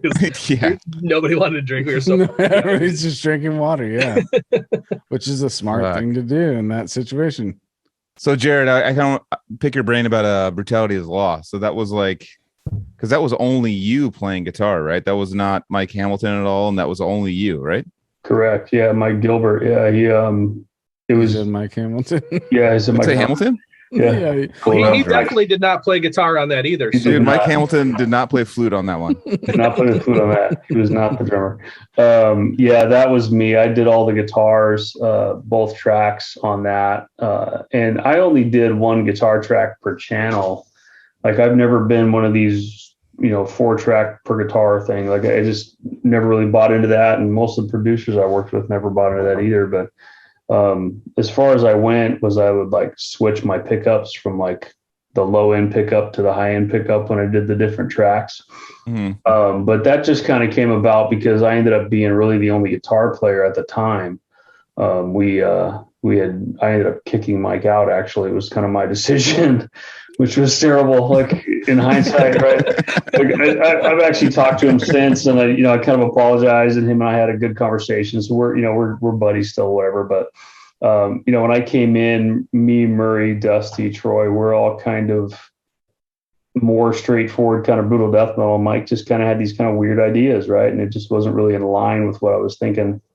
So I was a little more, I guess, dominant when it came to being a band member and kind of controlling things back then. So I ended up talking the other guys into it. I was like, hey, dude, we got to get rid of this guy. We got to find somebody else, right? Like, so it worked out. I ended up recording the whole thing myself. We had a couple of random guitar players throughout the years, but never really stuck with anybody. And then when I left again, Mike came back in and you guys crushed it with that fucking album, man. I was like, oh, that sucks that I kicked that guy out because that's a really good album. That's really good death metal after all. I didn't know, But it worked out good. I was like, oh, all right. Yeah, dude. Yeah.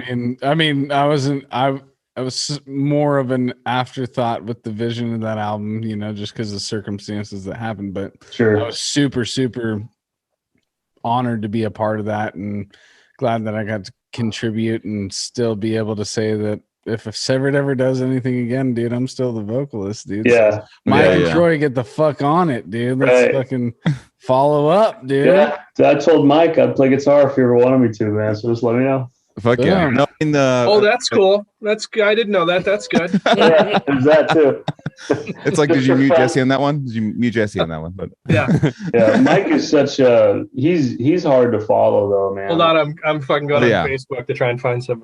He's no, Mike's he's a he's fucking on a weird phenom. level, He's dude.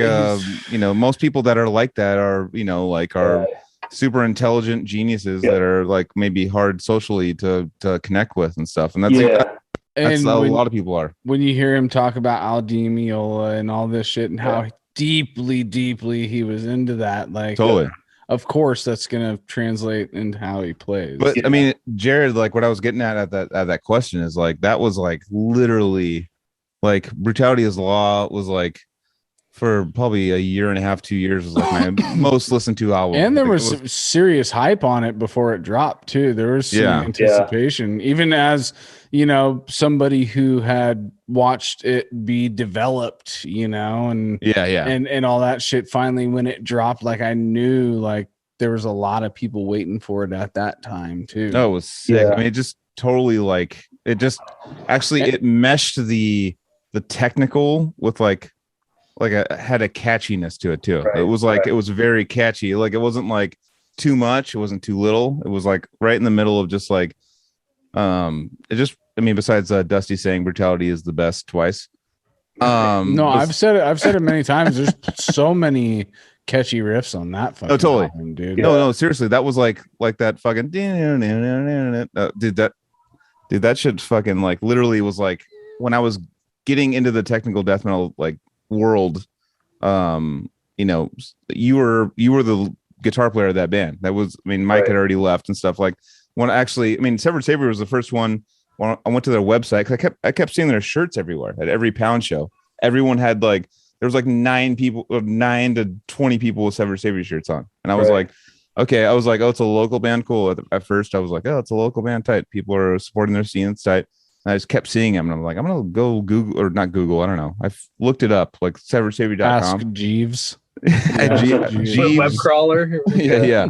And on the Severed Savior website, it said brutal technical death metal, and I'd never heard that as a term before. The technical as a part of the genre. I was like, you guys are technical?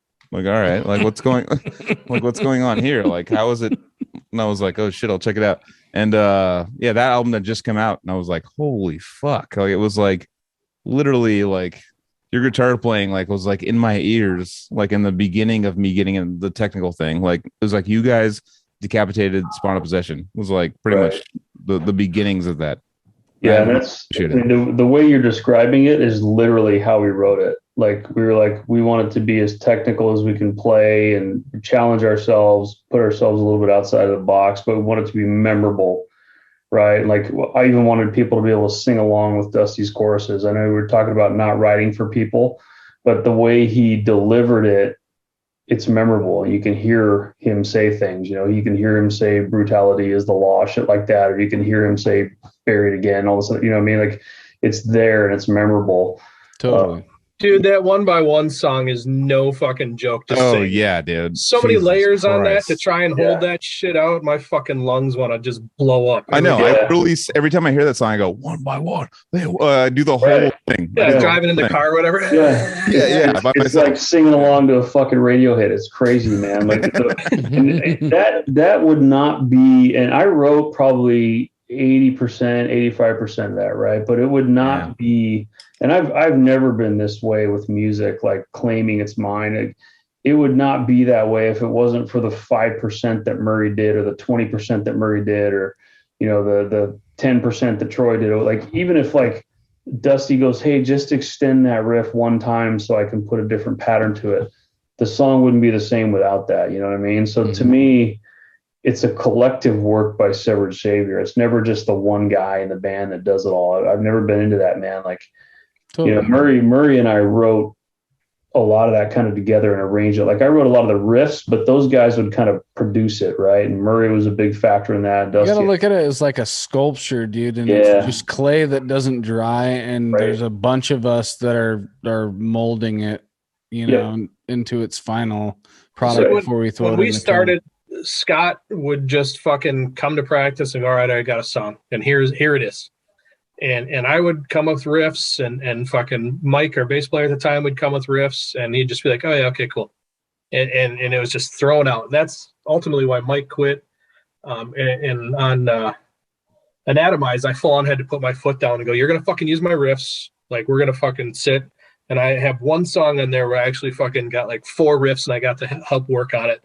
So Sasha and I kind of worked on some stuff for Eradicating, but Sacrilegium was like the first one where like we flew out to Jered's house and sat and worked it, and it was so refreshing to be like, okay, dude, like we want Brutality as Law with some solos, and we're getting a little bit too orchestral or whatever. Like let's get more brutal in here, and Jered was very receptive, so that was very cool. And then also shamed me on anytime I sucked.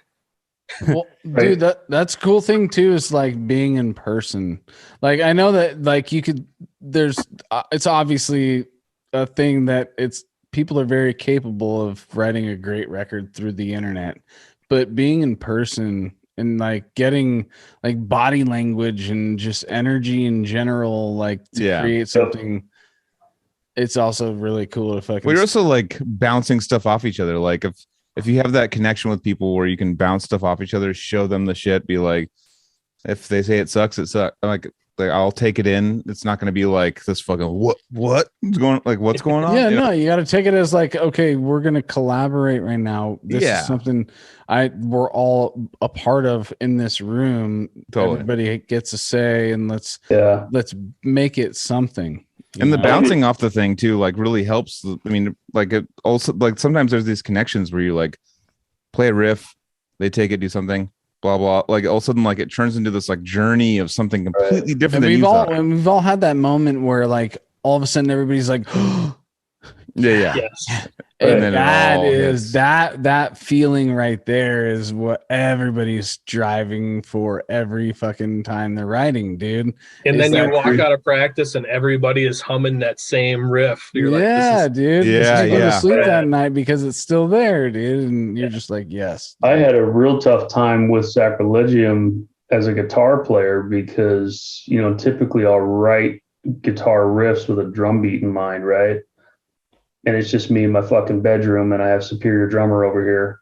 So I'm throwing the same kind of MIDI files in there that kind of give me an idea, right? But it's not the same as like, when me and Jacoby would sit down with fucking Mike Hamilton and write 2 or 3 riffs off Mark of the Legion, and he'd be like, oh, do this, fa fa fa fa, then a fa fa, then a fa, like, okay, right? I hear that's that actually too. A new drum sound. That, you know what I mean? It's like, I just named every fucking Deed song right there. Right? But that's the thing, man. You have to be able to sit there and describe it to a guy, man. Like dude. I've heard so many people do drum noises and guitar. That's what we were talking about with I've never heard it start with an F, dude. Right. Oh, dude, the first F. No, remember fucking Joseph? It was fucking Dallas. He was like he had the Riffinese. He called it Riffinese. Riffinese. He did Zaz. He was all Zaz. I was like, everyone's got their own like from their whatever their right. Max, my buddy from Transcend the Realm is a fa guy. I've never heard anyone else do fas until now. I'm a fa guy. Yeah, I'm a da. It's actually I'm more of a G, like a Jun. I do Juns like Jun. Like I'm more of a G. Well, that's guitar though. Guitar is Jun. You can't Jun with a drums like we're trying to snare. Yeah. By the way, this is what the fuck are drums? This is so on the fucking bingo card, dude. What we're doing right now. I know. We filled up the whole bingo game. I think it's just a cat's game for everyone. It's tough writing drums at home without a drummer. You know what I mean? Like it's like fuck, dude. Like, and I think a lot of it for me, I get disconnected again, right? So like, with like the Severed Savior shit or old even Deeds or whatever. Like I wrote a lot of Mark the Legion, right? And we wrote that all together as a band. So I could remember that shit, and it would click on stage. Like with Incinerate, when I play the Sacrilegium shit live, I have to really think about it, right? Because it's not as ingrained in me as if I was sitting in front of somebody writing it together with them and repeating it over and over, right? Mm-hmm. Like I write the demo and I throw the drums and go, oh, that sounds good, and then I move on to the next song, and I don't really live it like I would in an organic environment, you know. Yeah, I wonder what that is, dude. I wonder if it is like a subconscious disconnect. Absolutely. It's not. Sorry. No, we had that with the Eradicating, where Sasha had all these fucking riffs, and I wanted that album to be more straightforward, and he was fucking all over the place. And then we gave it to Darren and said, okay, dude, we had a hard time finding a drummer after Anatomize, so we want you to dumb it down. And he went, oh, dumb it down? Okay. And then fucking did the complete opposite and just fucking made it completely fucking insane. So, like, when we're demoing the stuff, me and Sasha back and forth or whatever, like, I'm listening to what he's playing, and I got kind of a set mindset of, okay, this is what I'm going to do with the vocals. This is how that pattern's going to go. And then Darren comes in and throws a fucking beat that throws everything out of the fucking water. And now the deadline's due for the album, and I got 2 weeks to fucking write lyrics and patterns for the whole fucking album. And, well, here we go, you know? So that's the other things. It's super hard to, like, when you write, you have a set mindset of this is how in my mind, how I kind of want it to sound. And you know, Jered's talking about being able to bounce and stuff, you know, off, but you still have that rudimentary or that basic, this is the vision I have. And then you get all these other numbskulls involved in the band, and shit just goes fucking everywhere. It's even like the stuff that me and like Casey with our best friend Carrie, like, and Anthony, you're my best friend too. Shut up. So like we're like basketball. You're my new friend, bitch. I know exactly. You're my new best friend, bitch. We'll send him like the files and stuff, and Casey will like give his take on it, and all of a sudden the riffs take a new meaning once he puts the drums over them. All of a sudden, like the vibe is completely different, and it's like, oh shit, that's fucking way sicker. It's like or like it has a build up to a part that wasn't a build up, or like it has something that like is completely different than you thought. Like originally, like playing it and messing around with it and writing it with like you basically like give it to a drummer, and drummer's like, okay, well, like that's what's cool about. But not the one cool thing about the non-jamming in person era is like you give an idea to someone and then they go like, okay, well, I'll sit in my room and I'll fucking like, I'll create my own vibe on it. You know what I mean? And all of a sudden, like the riff that you thought was like this, like chiller riff is like a build up, and like, there's like way different fucking like ways to take it, you know? Right. That's totally what happened with Sacrilegium. Jered had his superior drummer shit, so you know he's not a drummer. I'm not a fucking drummer. We want this part fast. We want this part slow. But we gave it to Phil, and we're like, all right, dude, we know you're good. Do what you do. And there was just what you said, like some riffs I thought were, you know, I didn't think they were that strong, or they didn't seem to me to kind of flow well at that part. And then all of a sudden I hear the drums over it, and I'm like, holy fuck, that's fucking rad. Yeah, the first time I heard his interpretation was in the studio, which was pretty crazy, right? So it was me and him at Trident Studios tracking that album, right? And the first time I heard his interpretation of our songs was at the studio. I was like, what the fuck, dude? Like, it was like all kind of new to me, right? But I had to listen to it objectively. And then I used Juan a lot too. He was kind of producing the whole thing at the same time, but it was crazy. So the downside, like Joel, what you're saying, the downside of that is that you'll inevitably get like, well, I heard a blast beat over that. Now there's a rhythm over it. Or I was hearing this kind of flowy rhythm thing. Now there's a blast beat over that. So I'm like, So you kind of got to get used to that, right? Or accept it, so to speak. But I was able to change stuff in real time because Phil was like a human machine. So luckily I could go, hey, dude, let's change that beat right there. And it's 4 measures of this and then 5 measures of this or whatever. And he was able to do it in real time to a click with no problem. Literally the fucking tightest drummer I've ever fucking played with in my life. It's unbelievable.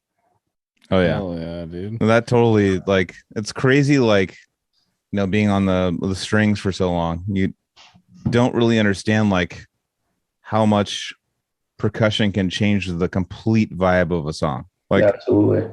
Like, you thought you have a riff in mind or something, and like, yeah, it's this way. And then the drummer takes a hold of it, and you're like, oh, shit, that's way different and actually sicker. That's sicker. Right. Like, yeah, that's what I was going to say. There's those times where it's like, Oh shit, that part's way more Right. up now. Yeah, like I wrote some 4/4 16th note riff, but he's doing the fucking Alabama sidekick with his hi-hat or something that's fucking accenting it in totally different places. And I'm like, what? Okay, I guess that's better, right? Like it's fucking way sicker, way more interesting, and like it's still a fucking blast beat, but there's like the fa fa fa fa fa for the side, right? When you're paying money in the studio, that's the time to learn all these things. Yeah, absolutely. Yeah. When like money's that's on what the I line. said. Luckily, man, paying Juan that money, but that guy was such a fucking human metronome that it worked out. You know what I mean? Like, Yeah. I don't think I could ever do that with anybody else unless they were that tight on a click. But What was his name again? Phil Cancela. Okay. Fuck yeah. Yeah. Does he have any other? I'm looking at his Metal Archives page right now, trying to figure out what his main band is. He was in Malevolent Creation, and then he was also that album 13 Beasts. He did that. He jammed with Narcotic Wasteland in Dallas and those guys a little bit. Yeah. Nice. And then he was in Hank 3, which is Hank Williams. Oh, nice. Yeah. So he did that for a while. I love Hank 3. Yeah, killer shit, man. And then he has Cancela, his own project. But he's a different cat, man. Like upstairs, there's something going on that keeps him from sticking to projects. And you know, he just kind of does his own thing, I guess. But he's hard to lock down. But the guy's an unbelievable talent on the kit, man. Like again, I'll never say anything bad about the guy, man. He was one of the best drummers I ever played with in my life. It was incredible. Yeah, the record sounds incredible. Yeah, and that was all real. Like none of that's. I mean, Juan was like, "What the fuck?" Like Juan even said he'd never recorded a drummer that tight in his life. Like that's a lot coming from Juan, right? He's recorded Gene Hoglan. Fucking, he was telling this kid Phil he could go fucking charge Testament half of what Gene and it would be better. You know what I mean? Like Gene charges like $100,000 for an album or something like that. And like he's like, Phil, you can get 50 grand out of those guys and be way better. You know, like it's just. He can literally play for any fucking metal band he wants to play with, man. It's incredible. He's unbelievable. Jesus. Yeah, I've never played with a drummer like that. How did you hook up with that guy? Jesse. I was in Face of Oblivion, and we opened up a show for Narcotic on that Delirium tour. I talked to Phil a little bit on Facebook or whatever, but that was the first time I met him, and then we ended up hanging out and talking, and kind of hit it off. Some jokes and shit, and kind of stayed in contact. And then he got a Malevolent Creation, and I just said, "Hey, dude, I was trying to find a drummer for the album." I was reaching out to different people, and he was like, "Fuck yeah, dude, I'd love to do it." And I was like, "Oh, really? Okay, cool." Like, you want to join the band too? And he was like, "Yeah, dude." Like, oh, all right, Yeah. And he would throw some like little Facebook snippets on there of him doing like fucking 2-foot blast beats or 1-foot blast beat, like 300 beats a minute and shit. And it was just like fucking perfect. I'm like, what the fuck is going on here? Is this guy real? Right. Didn't understand it. But then he came out and learned like 12 songs, Jesse? Yeah. We opened up for Immolation, and he learned the set list in like under 30 days. Flew out. We practiced for one day and then played the show. Right. So he came on point, knowing his shit. I mean, there was obviously some little stuff to work out, but I think that's one thing that surprises a lot of people is that, because we are so scattered all over. I'm in Minnesota, Jered's California, Sasha and Ted are fucking Canada, that we all fly into a spot the day before, rent a practice space, spend one day practicing, and then hit the stage. So it's everybody's got to kind of have their shit together to a click track before that. You know what I mean? Like, yeah. It's crazy. It's different. Yeah, you gotta like work on have the technology or whatever, like the Guitar Pro or whatever, to be tight with, and then just get into a room, be like, okay, we're tight. All right, this is good. All right, go. Yeah, dude, we're old school, dude. It's not even Guitar Pro. What is it? Fucking Power Tab. Power Tab editor. Yeah. I was just recently talking about Guitar Pro, but yeah, like if you don't have a drummer like Phil or like a Darren or something like that, it's very difficult to be confident with what your product is going to be at the end of the day. You know what I mean? Like, because those guys are the click track, right? And like if they don't have it, then like I could fuck some shit up live, but they can't. You know what I mean? Like, yeah. I could miss a few notes or something, but totally. We did Matt Kilner filled in for us for a couple of shows, couple tours, or a tour or whatever, and he would just put the songs on fucking MP3 or whatever, and just hit play and and do the fucking song and play all the way through. That kid was also fucking insane. He's fucking amazing, ridiculous. Kilner's so good, dude. Yeah, and he's just a fucking good kid. Like he's a down to earth, like normal. Like there's a lot of people in our genre of music that are half bubble off, little fucking out there, and yeah, he's fucking rad, and he's a good dude. Yeah, that video of him playing the Morbid Angel opening of the gates with single strokes. Oh yeah, he can fucking do it, dude. It's insane. Like we finally got to it, the point where a real drummer can do it. I'm gonna show you Joel later. But you got Alex Simpson now, right? Is he? He's in the band. Yeah, that guy is super sick as well, dude. Yeah. We saw him. Where was that show at? It was another one of those ones with the bathroom. It was in South Dakota. Yeah. Okay. So South Dakota. He was in a band called Oppress the Tyrant. Mm-hmm. Good band.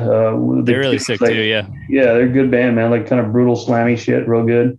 And the drummer was just like fucking just all business. You know what I mean? Like just sat upright, fucking did his thing, and was on the click and super tight. I was like, that kid's impressive, right? And then lo and behold, he ends up throwing a tryout video out, and I was like, oh, what's that kid? I remember him. You know, like I've seen him live and all this other shit already. So I was pretty confident in his ability. Dude, it took 20 years. So many people, drummers or whatever, like, oh, I can fucking do shit. I can fucking do it. And we're like, oh, okay, cool. That's great. Learn a song and send it to me. And they'll go, what song? I don't fucking care. Pick one. Dealer's choice, whatever you want. If you learn it, you do it good, we'll bring it into the set. If it's not something we play, I don't care. Just show me what you can do or whatever. And so so many people, oh, okay, I'll do it. And then like a week later, like, hey, bro, do you still want to do that? Oh, yeah. And then, whatever. So that shit happens constantly. So Alex reaches out to me and goes, hey, dude, you guys still looking for a drummer? And I was like, yeah, dude. And same thing, pick a fucking song. And he's like, okay. And he's like, well, what's your set list? So I said, all right, here's the set list. He goes, all right. And then, what was it? Like the next day or something? He emails me going, hey, or messages me on Facebook going, hey, what's your email? I'm going to send you a video. And I was like, of what? He's like, dude, I fucking learned the song or whatever. And I was like, no shit. So I messaged these guys, hey, guess what? We're going to fucking video. Yeah, right. And sure enough, boop, I get a fucking thing. So all right, download it, send it, and watch it. And I was just like, holy fuck. So I sent it to these guys, and they're like, dude, that's ridiculous. Well, he's in Germany and with Lily from Defeated Sanity. And Lily's in the video. So I messaged Lily, and I'm like, dude, this guy for real? I've known Lily for a number of years. And he's like, yeah, he's fucking for real. He learned the song in 4 hours and recorded it to the CD and sent it to us. 4 hours. Damn. Right. So there's guys that, and it was 98% right. Like it was. Yeah, it was that Darren close. Shit is not easy. He's another guy that just picks notes out of the air and somehow they fit or whatever. I don't. He's a virtuoso, I guess. But yeah. So Alex sent us that video, and Lily's like, yeah, dude, he's the fucking real deal. He goes, I said, what would you do? And he goes, I would fucking get him in my band right now. And I was like, well, that's all I need to hear. Right. Okay. Yep. Yeah, I'm looking forward to writing the new shit with him, just to see what he's really capable of and everything else too, and try to push him a little harder. But, we want to do the same kind of style, but add a little more tempo and a little more brutality, I guess. It's kind of the other thing is because we're an internet band or whatever, you never really fucking know somebody until you're trapped in a fucking truck or van with them for the weekend or a tour or whatever. Right. So we had him learn the set, and he learned the set again, pretty fast. We're booking a 2-week tour. So we're fucking all in, like, here we go. Totally. Yeah. Day one, he's going to be some alien and we're going to hate him or something. Yeah. It's kind of like a hot girl. Like you're like, You're like, why are you single? I don't understand why you're single. Like you're 36 and you're beautiful and you're single. Like why is this going on? It's like, oh, you get in a van, not in a van. That's you getting a fucking a close. Well, there's space candy in the van, so you gotta get the candy. But you get like in a close space with them, and you actually have to like human interact with them and be like a human with them, and you're like, oh, okay, well, all right, that's why you're free.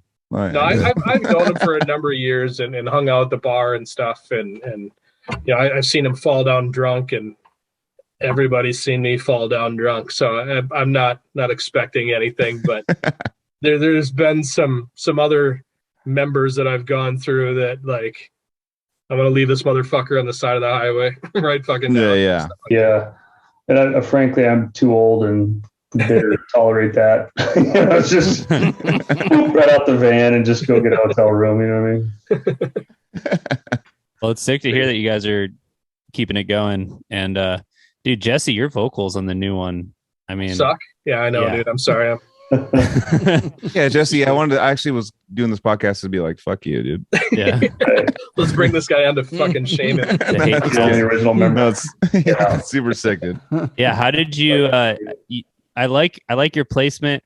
You're a little you're not like on the top of every note. And I know it's gonna say this and it's gonna be like, oh, so I'm sloppy. It's like, no, it's like you're like a little creative with how the placement goes, and I love it. It's like one of those like little human elements to it. I love that, like there'll be a riff going and you're like a quarter of a beat behind each time you come in, and it's just like, that's so sick. Like, so me and Jered have gone back and forth on this because he is a fucking on the fucking numbers guy. Yeah. And I don't like, I always want a live vibe. The first couple albums, I didn't like layer. I didn't do anything that I couldn't do by myself live. That was a big thing to me, is I want to be I'd rather sound a little worse on the CD and sound better live. A lot of people are the opposite, but that's just me. mm-hmm. So we did that album again during COVID. I actually had COVID. So I had to delay it because I was just sick as fuck. And then I started feeling better, and then all the civil unrest stuff happened here in Minneapolis, and the building across the street from where I was going to record got burned down. So that delayed the recording again. And for me with COVID, I don't know, dude, for some reason I was having all kinds of fucking memory issues, and like I would hear something and I just couldn't fucking grasp it. So I had a lot of Skype Jered a bunch of times, like, dude, how the fuck are you playing that riff? I need to see it again and again and again. So I really fucking struggled with this album. But end result, I fucking love it. I had a good time doing it, and I think it's, again, a fair representation of how we would sound live. Could there be some stuff that's done better? I think every fucking musician will tell you that every album they've done, there's stuff they could have done better. No, I'll tell you, I brought it to the Dreamer rehearsal. I'm just like, dude, you guys check out this Incinerate album that just came out. And I like wait for the breakdown. Here it comes. Listen to these gutturals. And they're all like, oh shit, dude. Like, who is this guy? I'm like, that's Jesse. I wanted to do the whole fucking album gutturals. I wanted to really showcase that, like, listen, I can do fucking sick shit, because I think a lot of our stuff has been kind of pushed off because, you know, we're in a guttural genre and I don't do fucking complete gutturals. But Jered really stressed that even if it's guttural, I want it to be fucking understandable. So that was the thing that we really pushed hard on, is being able to understand every single fucking word. Like, if you sit with the liner notes, and there's a lot of songs I don't even think you'd have to.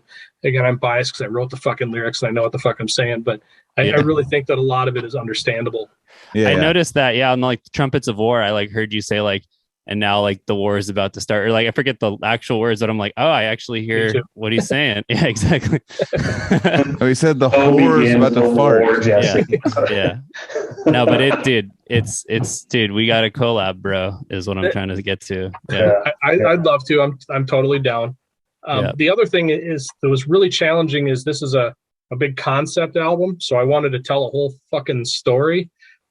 and man, I'm never fucking doing this stupid shit again, dude. Because there's so many things like I sat down and I wrote a actual fucking like story. I wrote a mini story, and then I had to divide it up into chapters. And then, okay, this song is going to be this chapter. This song is going to be this chapter. And there's a lot of parts where I'm like, God, I think it sounds kind of hokey with what I'm saying, but I have to say it to fill the fucking story, to tell the, whatever shit like that. Where, if we were doing Cannibal Corpse stuff, I could just fucking rhyme gore with bore or some shit. It wouldn't fucking matter, So it was challenging.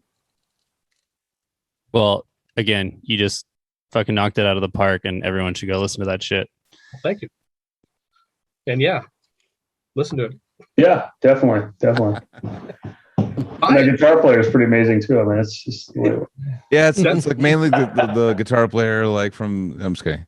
And he's probably the best looking guy in the band, which doesn't help. I know he's the fucking youngest one, obviously. Looking, I mean. So Jered, let's get into fitness stuff, dude. I'm sorry, because you are fucking pizza into my mouth. Like right. I am on the cusp of like, I'm always doing that in my life where I'm like. I'm going from this like unhealthy type, lifestyle and stuff like that. And I'm like, I'm going to change it around. I'm going to go fucking work out. I'm going to do all those things. And it always kind of like lasts for 6 months. And most people go like, well, it takes fucking 2 weeks to make a habit. Well, that's not exactly true because I've fucking done it for months and months and months and waking up in like 5 a.m, going and doing it to the point now I'm just like, I'm kind of like, I'm buying all the weight stuff and just still not using it, you know what I mean? So what like basically made you like get involved with it and like stick to it? Well, I mean, I've always been involved in it. Like it's always been a passion of mine, like guitar playing. I've been a martial artist my whole life, kind of growing up, stuff like that. And I was always into, more active lifestyle jobs and stuff like that.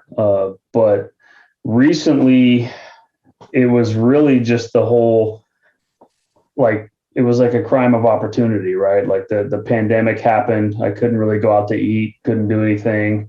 I had a home gym. So I was like, you know what, fuck it. Now's the best time to do it, right? I had actually kind of ballooned up to about 220 pounds. And I'm only about, I know, right? But I'm 5'9", bro. Like I just there was a party I went to last weekend and they had a fucking scale in the bathroom and I was just going to piss from being like a drunk asshole. I'm like, right. I'll step on this thing. And I'm like, dude, I'm 230, dude. It's fine, dude. I'm 230.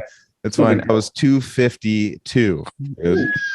Yeah, but you're 6 foot, aren't you? I'm 6'2", but still like it's like seeing that number. Just for the record, that's more than I've ever weighed, but that's cool. Go ahead.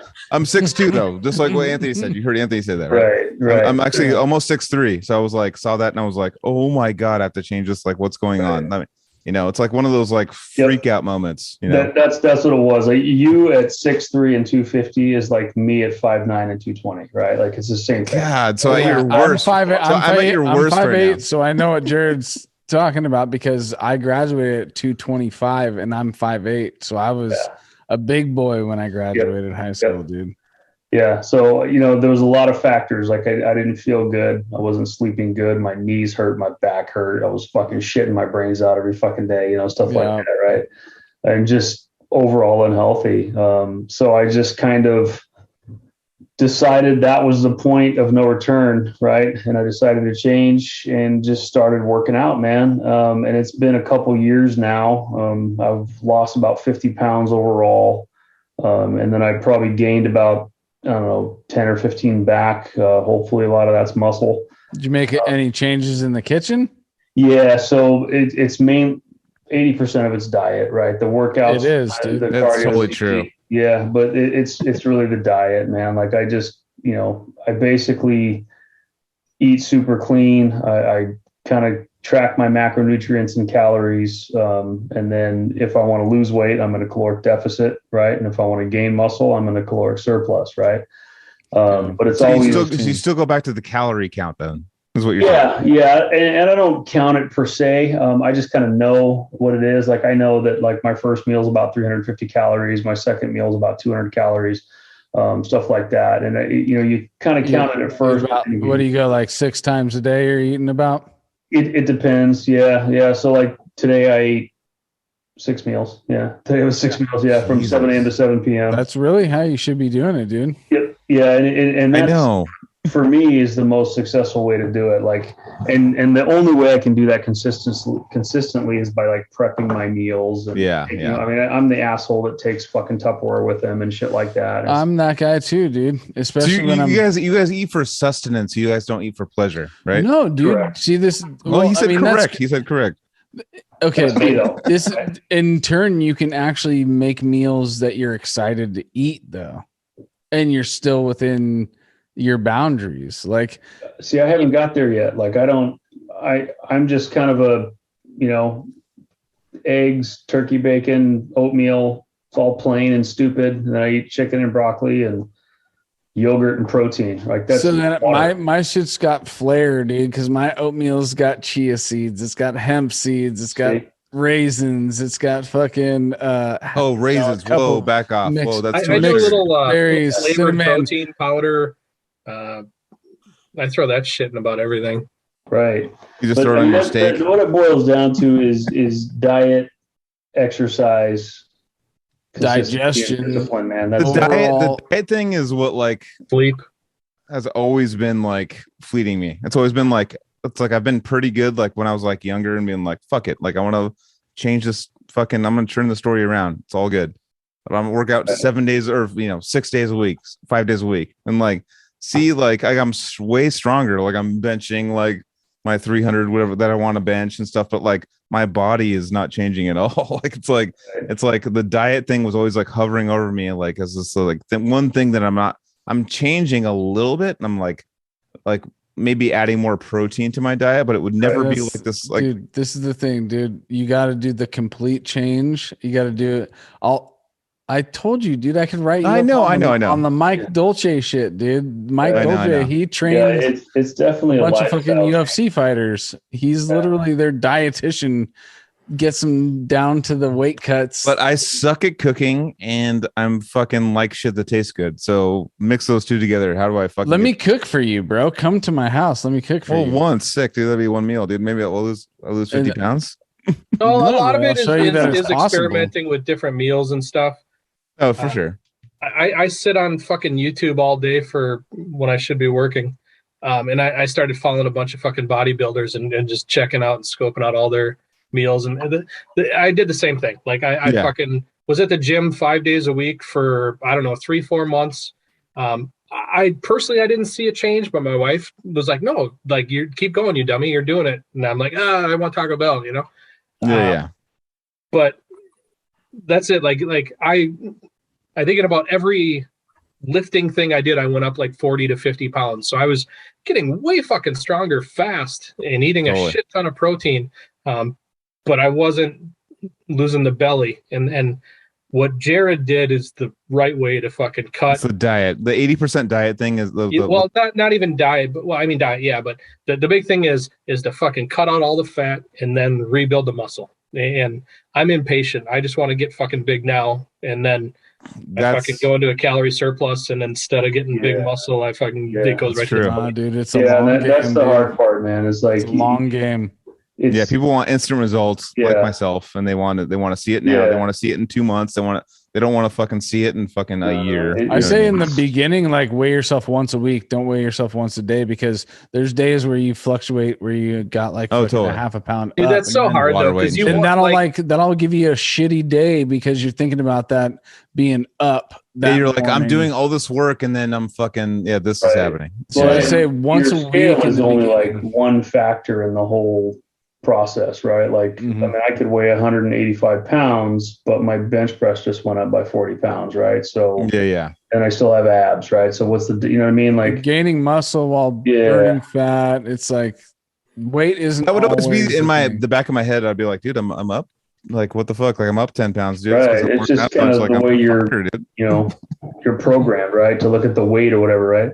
Yeah. But yeah, no, dude, it's just consistency, man. Like if you do it for 3 months, that's not enough. You got to do it for 3 years. Exactly. It's just the way. Like I haven't missed a workout in 2 years, right? Like damn. And so I've consistently changed my physique. Like I'm not just eating to lose weight. I'm eating to stay lean and build muscle. My cardio is specific to burn fat and not muscle, stuff like that, right?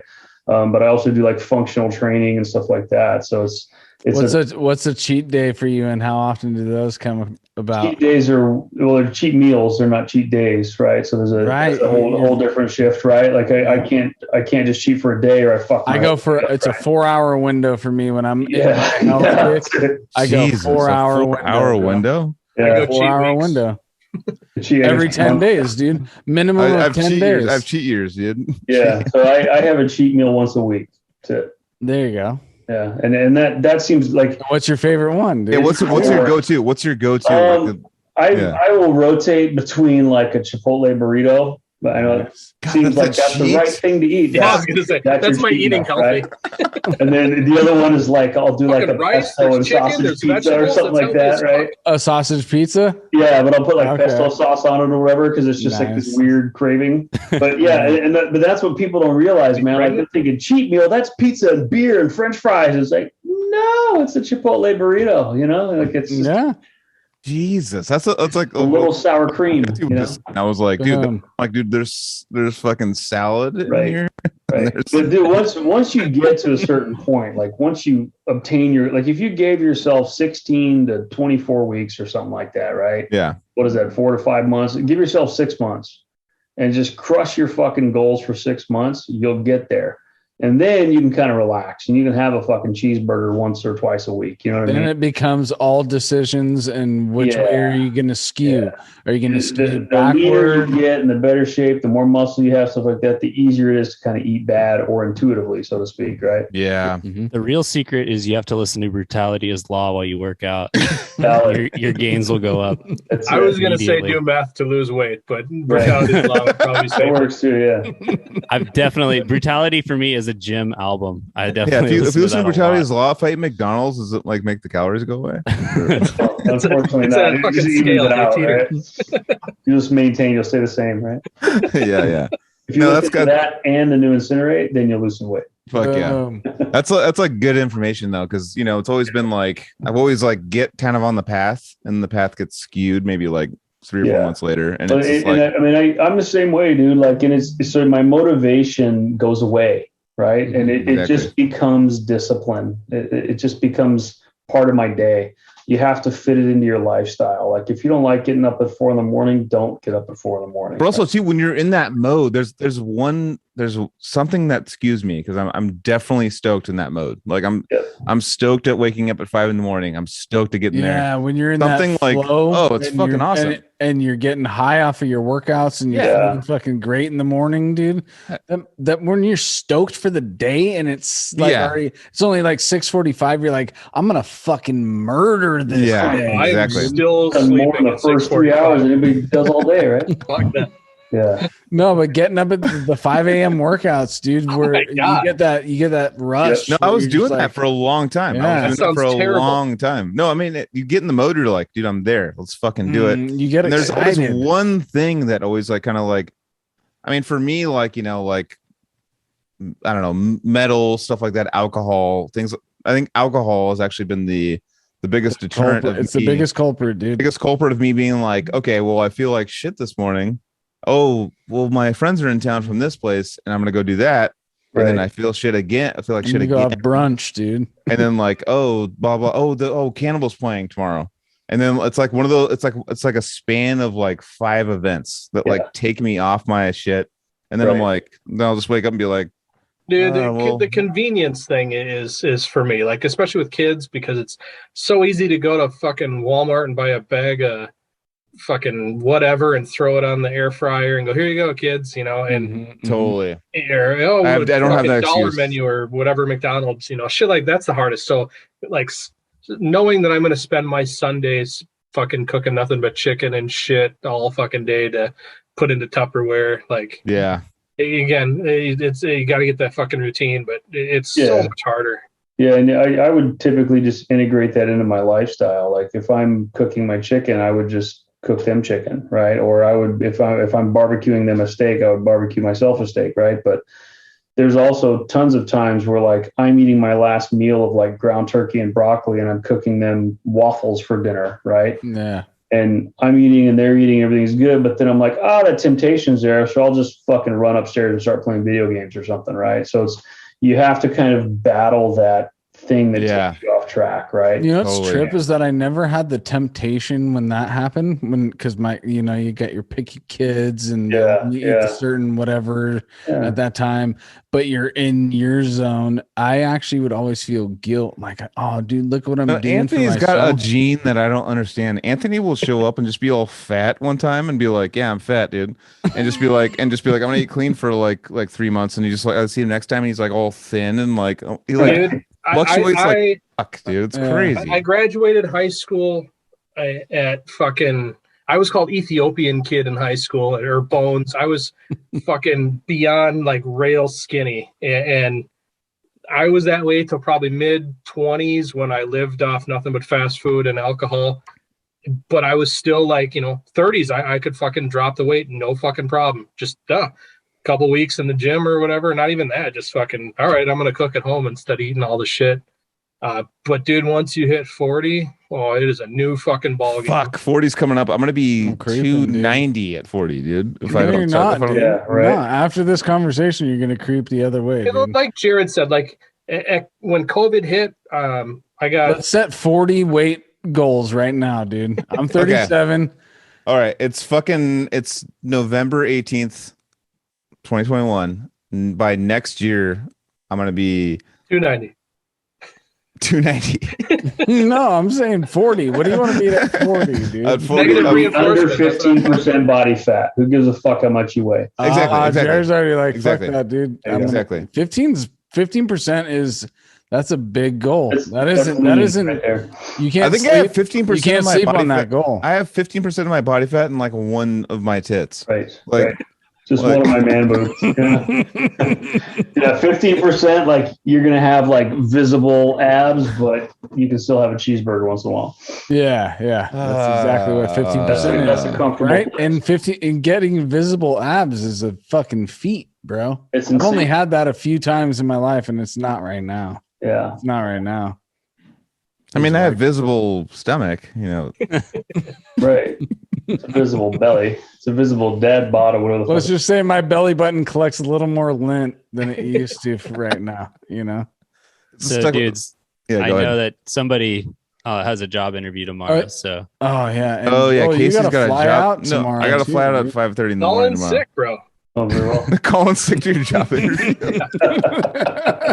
It's just not going to work for me. Set the precedence right away, right? I know, you sound like my fucking weight loss goals. Like workplace dominance. That workplace dominance. This is how it works. Calling sick to your weight. I'm not going to show up dude. I'm calling in sick to my morning weigh-in, dude.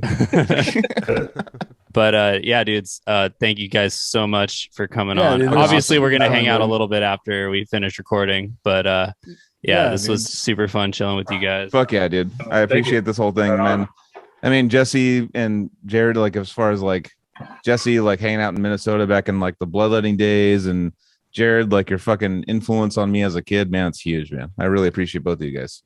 Yeah, dude, and I'm super stoked that fucking I got to meet you, Jesse. I've known about Incinerate for a long time, so this is super cool. And Jered, dude, always fucking awesome and super cool that we got to hang out tonight, dude. Yeah. Like, I know it's through the computer, but it's like we wouldn't have done this unless you were coming on the show right now. Right. For sure. Dude, it's fucking rad. Thank you so much. So let's hang out for a few more minutes, but let's wrap it up with the guests. Hey, happy Thanksgiving to all you Americans, all you non-Americans. Oh, Thanksgiving. I'm going to lose much of weight on Thanksgiving, right? Cheat meal, bro. Have a awesome week next week, everybody. We're not going to be here with you. Give us some time to go have a meal with our family. But thanks to all the new subscribers. Dude, thanks to all the new subscribers. Should I just stop saying that? I feel like that's like robotic now. I mean, it's in the beginning too, but it's like, okay. Thank you everybody just for fucking being a part of this. Just listen to it. And if you laughed, thank you. Thanks to the one old time. subscribers, dude. And the old subscribers. Fuck There you them. go. They're not going Fuck the anywhere. new ones. It's all about the old ones, dude. Hanging in there I don't since know. day I one. gotta figure out new ways to say things. All right. Well, follow us on all the shit, hit all the buttons, ring all the bells, and go buy some Incinerate merch. Where can they go buy it? Incinerate.bigcartel.com. Boom. yeah. There it Fuck yeah. is. You got those wall flags behind Jered? Oh yeah. Nice. Yeah, we got some of those. We're actually running pretty low on merch right now. We purposely didn't stock up because COVID. We haven't been able to play shows.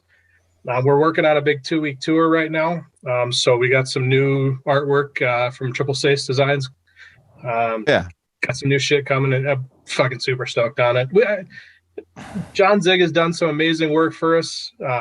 That's one thing. Like I think we've had some pretty sick art. I'm stoked on our art. Buy it. Oh yeah. You know, it's not a good selling technique. Is being like, dude, we're low, dude. We're low because we sell it, you know. So No, that's good. If That's you good order because it, they're we'll hot. make it. Yeah. Fuck yeah. Love you guys. Sorry. Wait, is Triple Six Design? Is that Mark who always comments on our Cali Death? Yeah, it Yeah, is. yeah. Dude. Yeah, dude. Shout out. That guy's 666 hails, Yeah, dude. hail. Where's he The from? art is fucking Sales. sick. Where's he from? He's been like a part of the social media thing South for America. a long time. South America. Fuck yeah. Yeah, Shout out they to Mark. did the shit for Behemoth, the Merciful thing. I know they've done just a fuck ton of sick bands. Decrepit. Yeah. They've done a bunch of That's shit, awesome, dude. Yeah, I always see him popping into the Insta comments, dude. So Yeah. He's the man. fucking shout out, bro. So this whole episode, I've been sitting here, and Joel, did you notice Jesse's shirt? Oh yeah, dude. So Okay, Very- I didn't even notice. Until I'll give you a 20-second. We're gonna end it in a second, but like Yeah. I had this like prank thing going on where people like were putting magnets on my car of that and shit and running away. Like they were like had this big thing where they're like, and then my fucking light switch over here is just that. Oh, you got the Like- buried light switch? I got someone just snuck into my house and fucking did that to my fucking light switch. Amazing. And it was like this. They're like obsessed with it for a while. They were like, Yeah, they were sending me like too. people that had like doctor uniforms on because we have a security system. I'd watch them walk up, like do a thing like sneak a package under my door, and it's just like pictures of that guy. I'm like, all right, you got me, dude. Stop it. Dude, It's like- I became infatuated with I got all kinds of shit. I love Barry, dude. He's my totally. It was totally. Super Bowl. It was a Super Bowl when I got it. Like that's when it came around, right? It was like Dude. a couple of years ago, right? Yeah, dude. I was torn already- between this or a crotch duster shirt. Oh, With Barry. You got a crotch Crotch duster duster shirt? shirt? Yeah, dude, my wife made it for me. She makes these shirts and shit. What, dude? God, Yeah, I dude. rock a medium, bro. Can I buy talk to one your off wife, dude? Hey, there's some legal stuff, you can't pirate and make stuff, but she made a one-off for me. So Well, let's Okay, make I a don't- 2 I don't and a want one, 3 but and a if- 4 off, dude. Yeah. if Yeah, I one don't fell want off a one, but if- truck, Yeah. But if she I might drops pick one it by. up. Yeah. Fuck yeah. Hell yeah, dude. All right. All right. Well, love everybody. Happy holidays. We'll see you after that. And rock on, peeps. Later. Turkey.